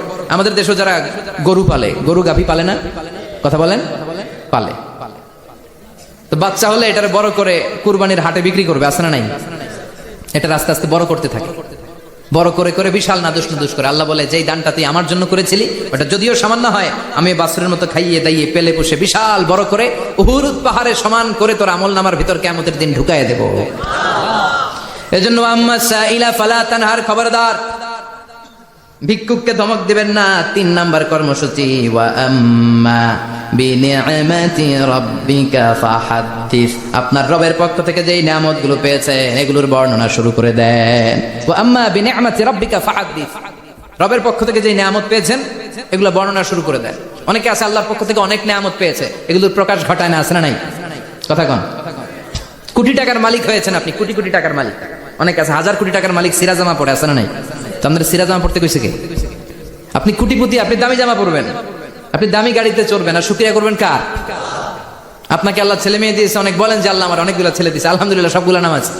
আল্লাহ আমার অনেক সম্পদ দিয়েছে, আলহামদুলিল্লাহ আমি যাকাত দেওয়ার চেষ্টা করি। সব বলবেন শুকরান লা ফাখরান, শুকরিয়া করে বলবেন, কোনো ফাখার করে নয়। তার মানে আল্লাহর দেয়া নেয়ামতের শুকরিয়া আদায়ের মধ্যে, ওইটা প্রকাশ করার মধ্যে কোনো দোষ নাই। চিৎকার করে বলেন ঠিক কি না? এজন্য আল্লাহ বললেন ওয়া আম্মা বিনি'মাতি রাব্বিকা ফাহাদ্দিস, আল্লাহর দেয়া নেয়ামতের শুকরিয়া আপনি করেন, আল্লাহর দেয়া নেয়ামতের বর্ণনা আপনি শুরু করে দেন। সুবহানাল্লাহ বলেন। তাহলে তিনটা কর্মসূচি দিলেন, চিল্লায় বলেন কয়টা? এক নম্বরে আল্লাহ বললেন ফাআম্মাল ইয়াতীমা ফালা তাকহার, খবরদার এতিমদেরকে ধমক দিবেন না, যারা সওয়াল করে ফরিয়াদ করে তাদেরকে ফিরিয়ে দিবেন না, আর নেয়ামতের শুকরিয়া করেন। সুবহানাল্লাহ পড়েন। আপনারা ওদিকে তাকাচ্ছেন কেন? মুহতারাম মুফতি ডক্টর আবুল কালাম আজাদ বাশার ভাই সামনে আপনাদেরকে দেখা দেওয়ার জন্য এদিকে আসবে, আপনাদের মুখটা আমার দিকে করেন। সূরাতুদ দুহার কথা বুঝতে পেরেছেন?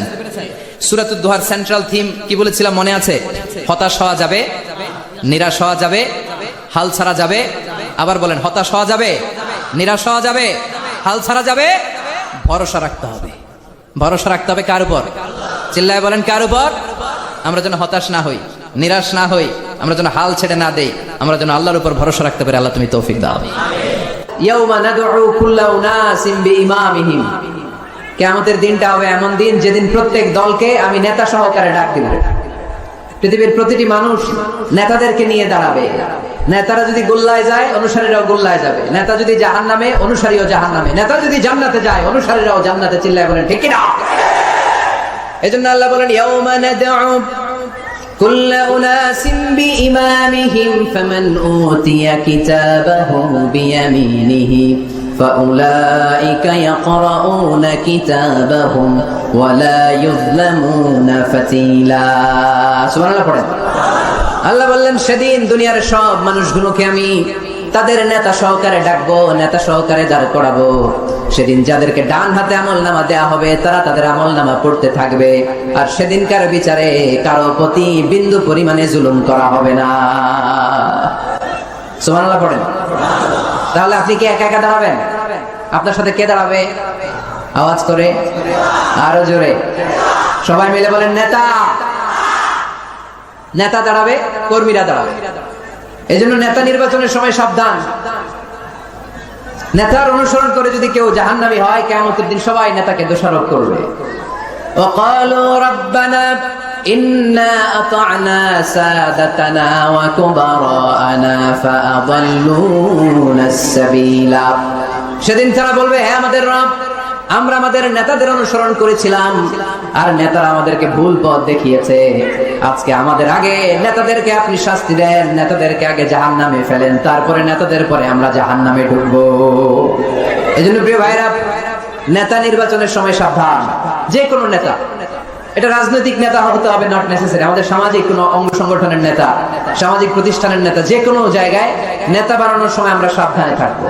এবং নেতা যদি ভুল করে ফেলে, ওনাকে ভদ্রভাবে শুধরে দেয়া, এটাও আমাদের দায়িত্ব। আওয়াজ করে বলতে হবে ঠিক কিনা? ঠিক। মসজিদের ইমাম সাহেব, উনি মসজিদের নেতা, ঠিক কিনা? আওয়াজ করে বলেন তো, ইমাম মানে কি? আরো জোরে বলেন। ইমাম সাহেব জোহরের সালাতে 2 রাকাতের পরে বসার কথা, ইমাম সাহেব দাঁড়ায় গেছে, কি করবেন? কি করবেন? ইদা নাবা আহাদুকুম শাইউন ফি সালাতিকুম ফালিয়ুসাব্বিহ, পিছন থেকে আমরা সুবহানাল্লাহ পড়ব, ঠিক কি না?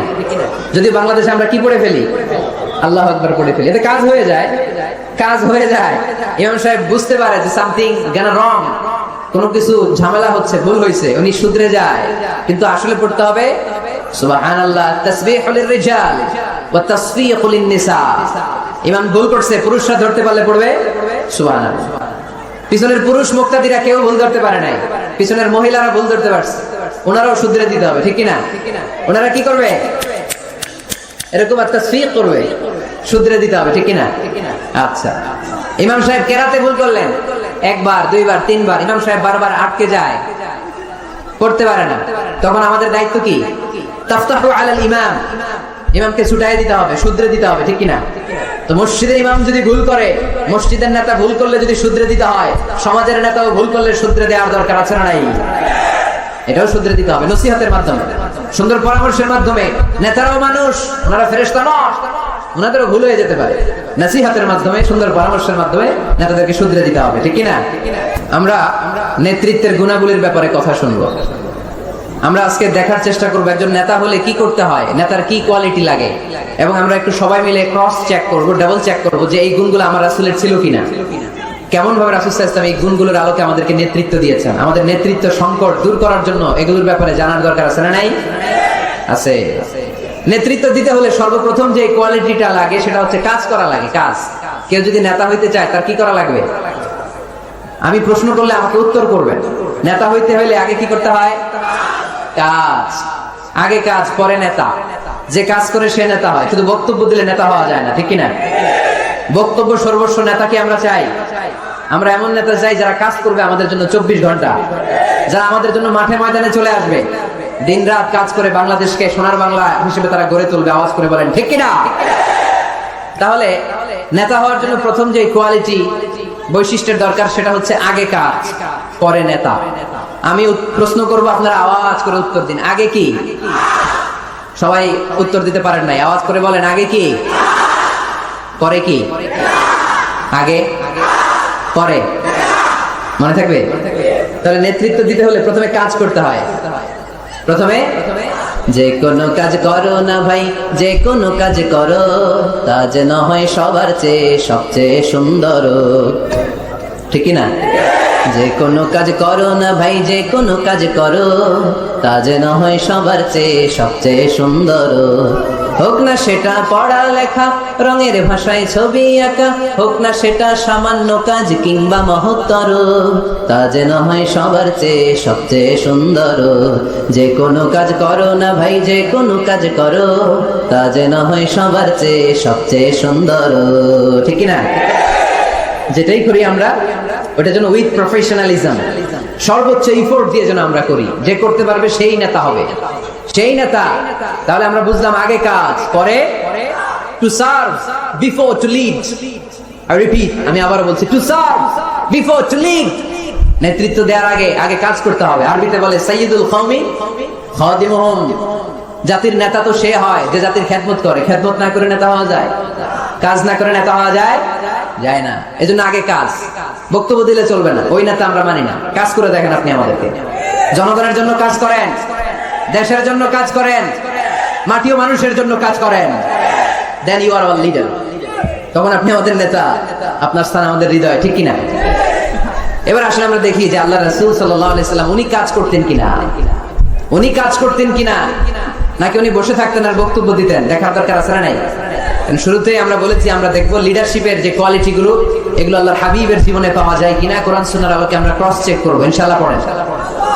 আল্লাহর হাবিবের কাছে কোরআনের প্রথম 5 আয়াত নাজিল হলো। আল্লাহর হাবিবের বয়স তখন 40 বছর। ইকরা বিসমি রাব্বিকাল্লাযী খালাক, খালাকাল ইনসানা মিন আলাক, ইকরা ওয়া রাব্বুকাল আকরাম, الذي علم بالقلم علم الانسان ما لم يعلم। এই 5টা আয়াত নাযিল হওয়ার পরে বিশ্বনবী ভয় পেয়ে গেলেন। বিশ্বনবীর গায়ে জ্বর চলে আসলো, অন্তর কাঁপতে লাগলো। ভয় পেয়ে বিশ্বনবী আম্মা জান খাদিজাতুল কুবরা তাহেরা রাদিয়াল্লাহু তাআলা আনহার কাছে আসলেন।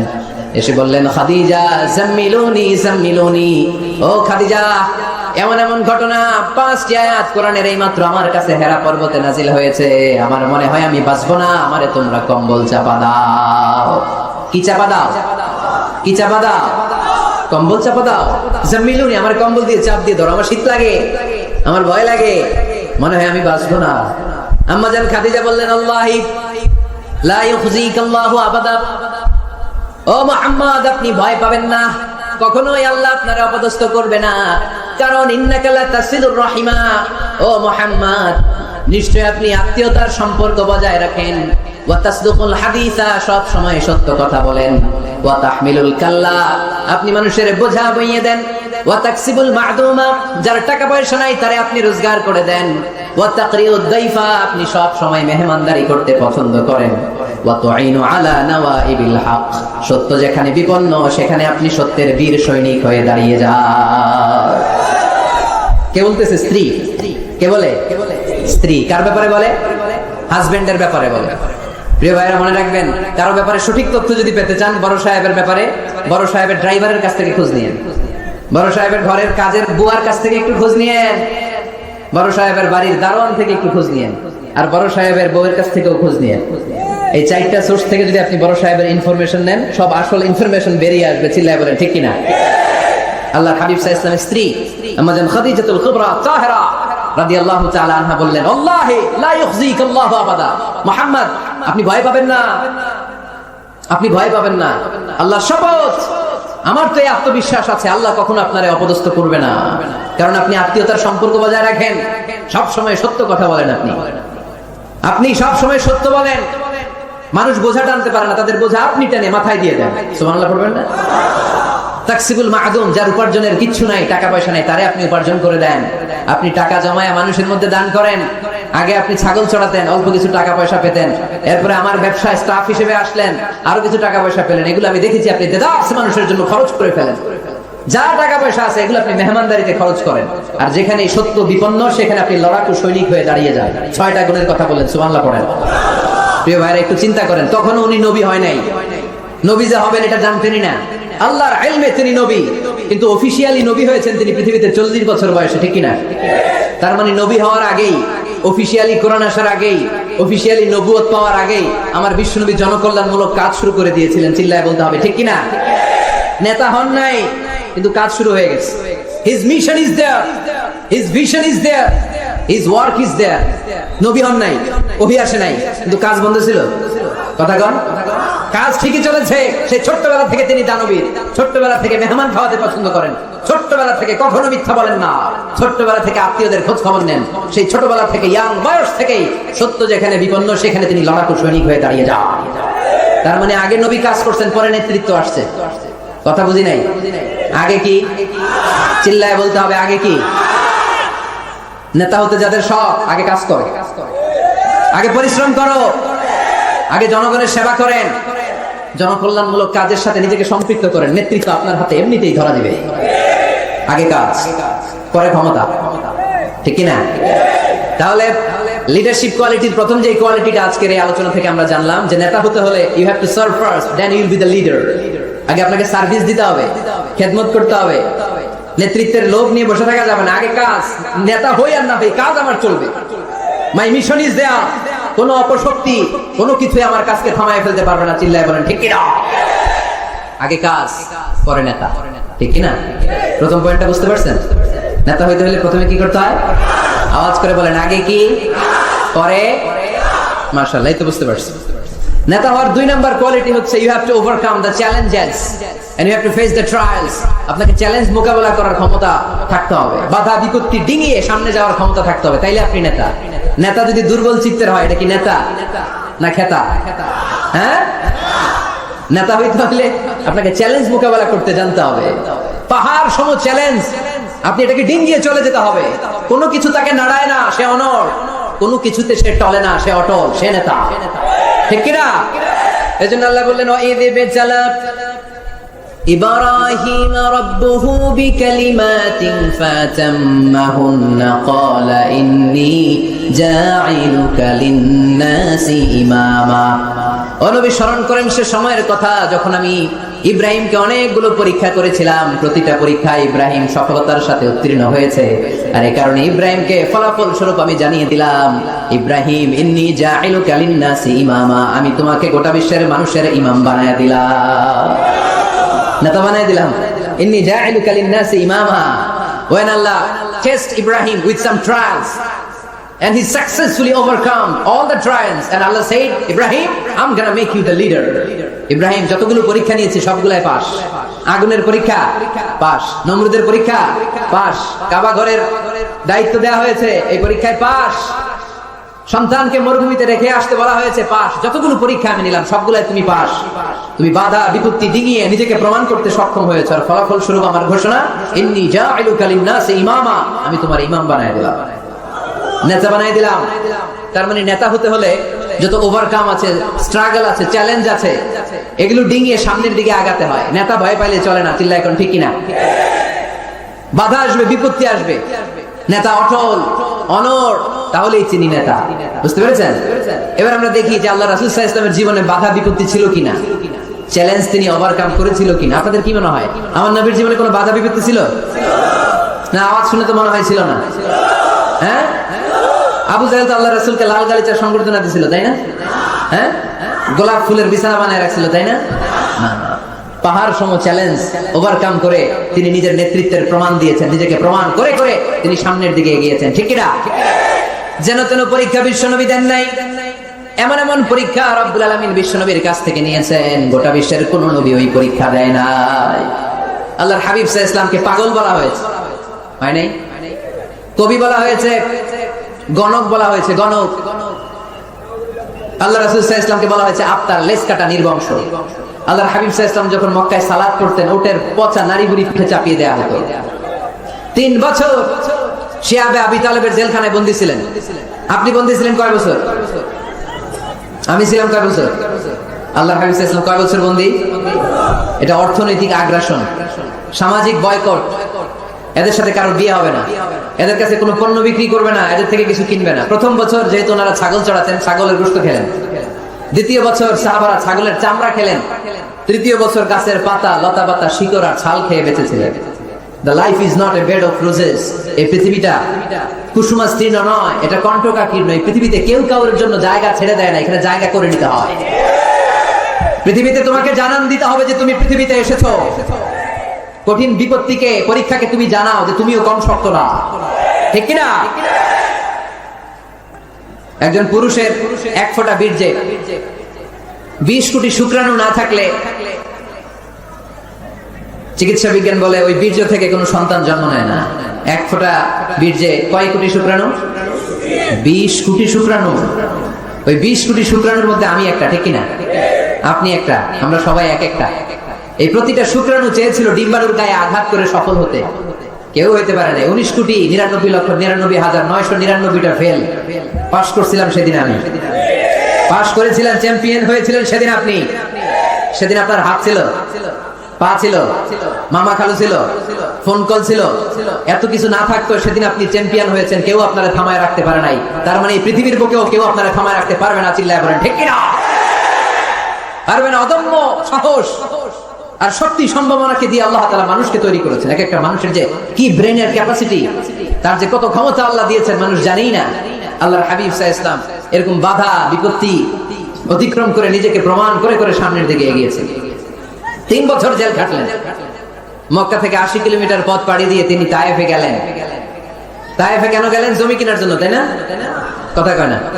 10 বিঘা জমি কেনার প্ল্যান করছিলেন তায়েফে। হ্যাঁ,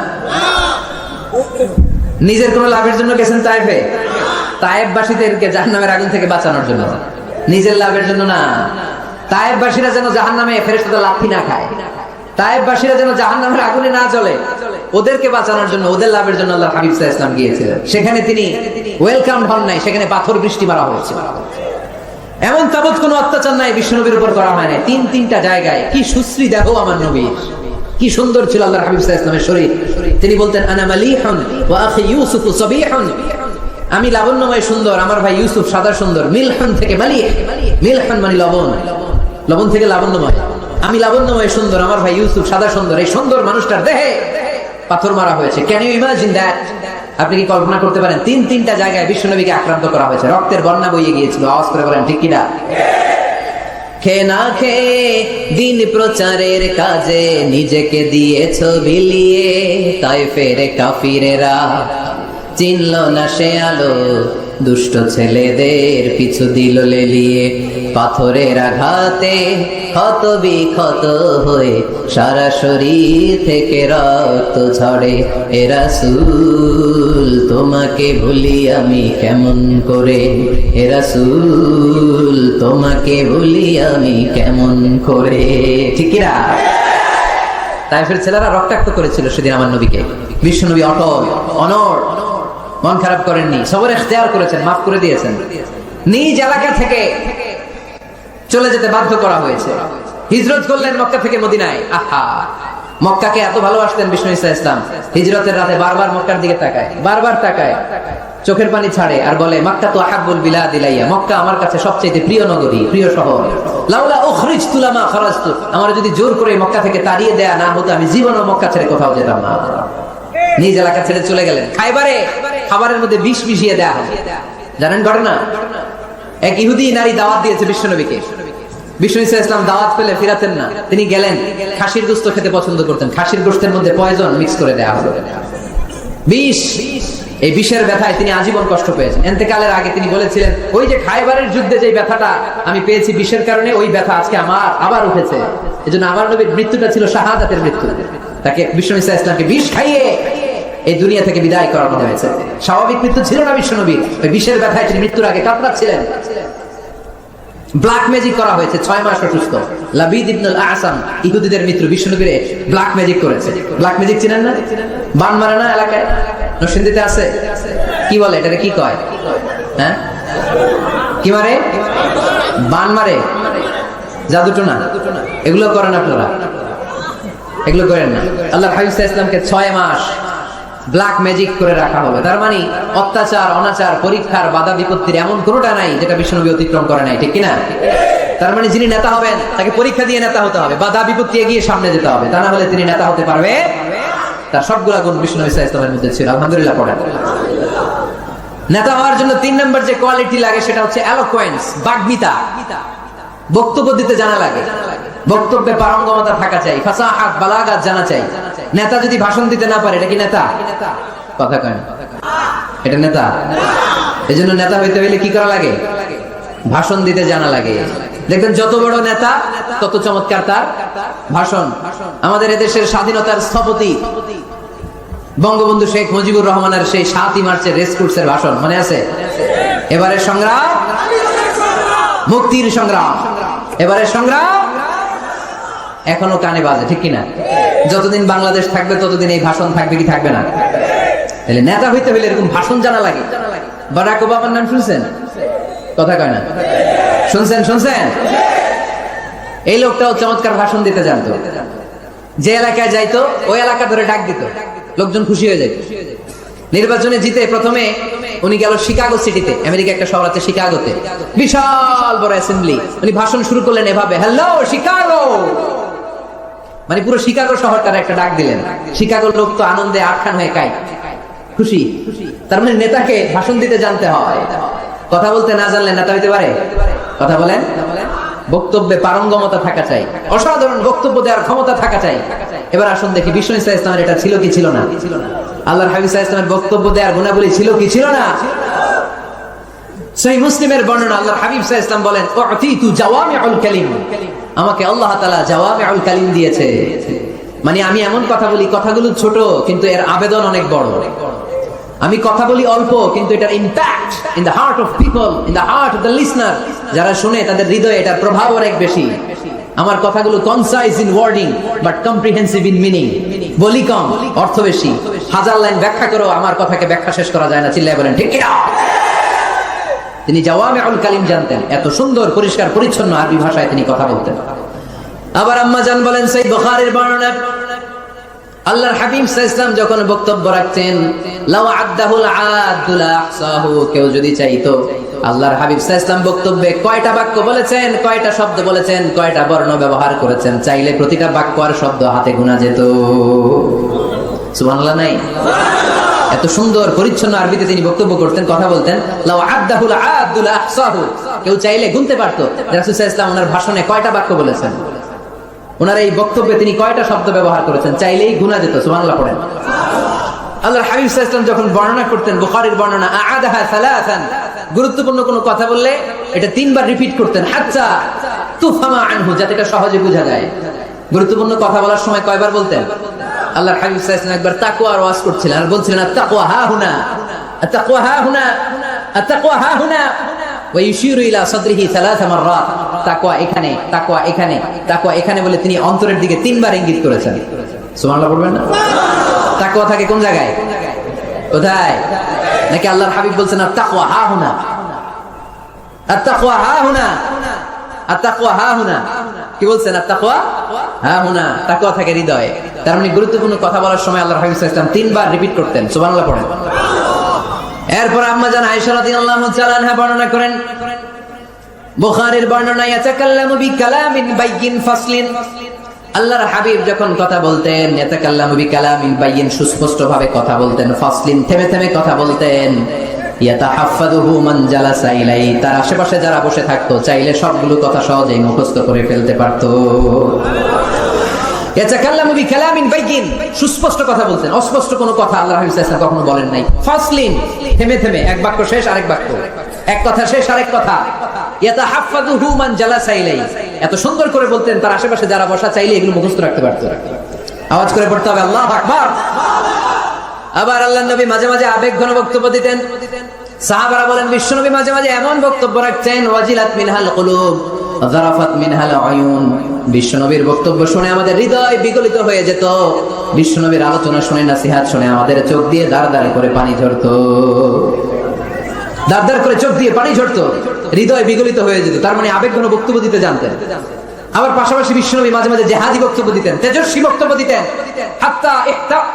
হাত্তা ইহতামাররাত আইনা ওয়া আলা সাওতু ওয়াশতাদ্দা গাদাবু, মাঝে মাঝে যখন জ্বালাময়ী তেজস্বী ভাষণ দিতেন চেহারাটা লাল হয়ে যেত, চোখগুলো লাল হয়ে যেত, বিশ্বনবীর কণ্ঠ উঁচু হয়ে যেত, রাগে তিনি গড়গড় করতে থাকতেন, মনে হচ্ছে তিনি সেনাবাহিনীর কমান্ডার। সুবহানাল্লাহ পড়েন।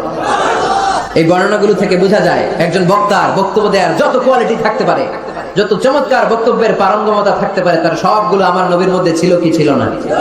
আওয়াজ করে বলেন, ছিল কি ছিল না? তার মানে নেতৃত্বের যে গুণাবলী, তার 3 নাম্বার গুণাবলী হচ্ছে বাগ্মিতা, এলোকোয়েন্স, নেতার কথা বলতে জানতে হবে। আর তার সবগুলো গুণ আমার বিশ্বনবীর জীবনের মধ্যে পাওয়া যায়, ঠিক কিনা? আপনাদের কি কষ্ট হচ্ছে? গরম লাগতেছে না? আমার তো লাগতেছে অনেক। শেষ করে দেই তাইলে, না? হ্যাঁ, কষ্ট হচ্ছে না? তাকবীর দেয়া যাবে? জোরে না আস্তে? কত জোরে? অনেক জোরে।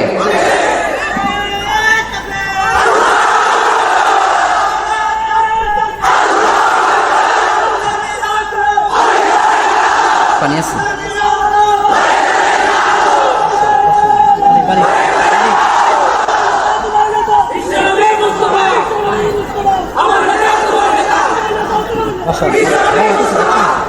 মাশাআল্লাহ, মাশাআল্লাহ, ঠিক আছে।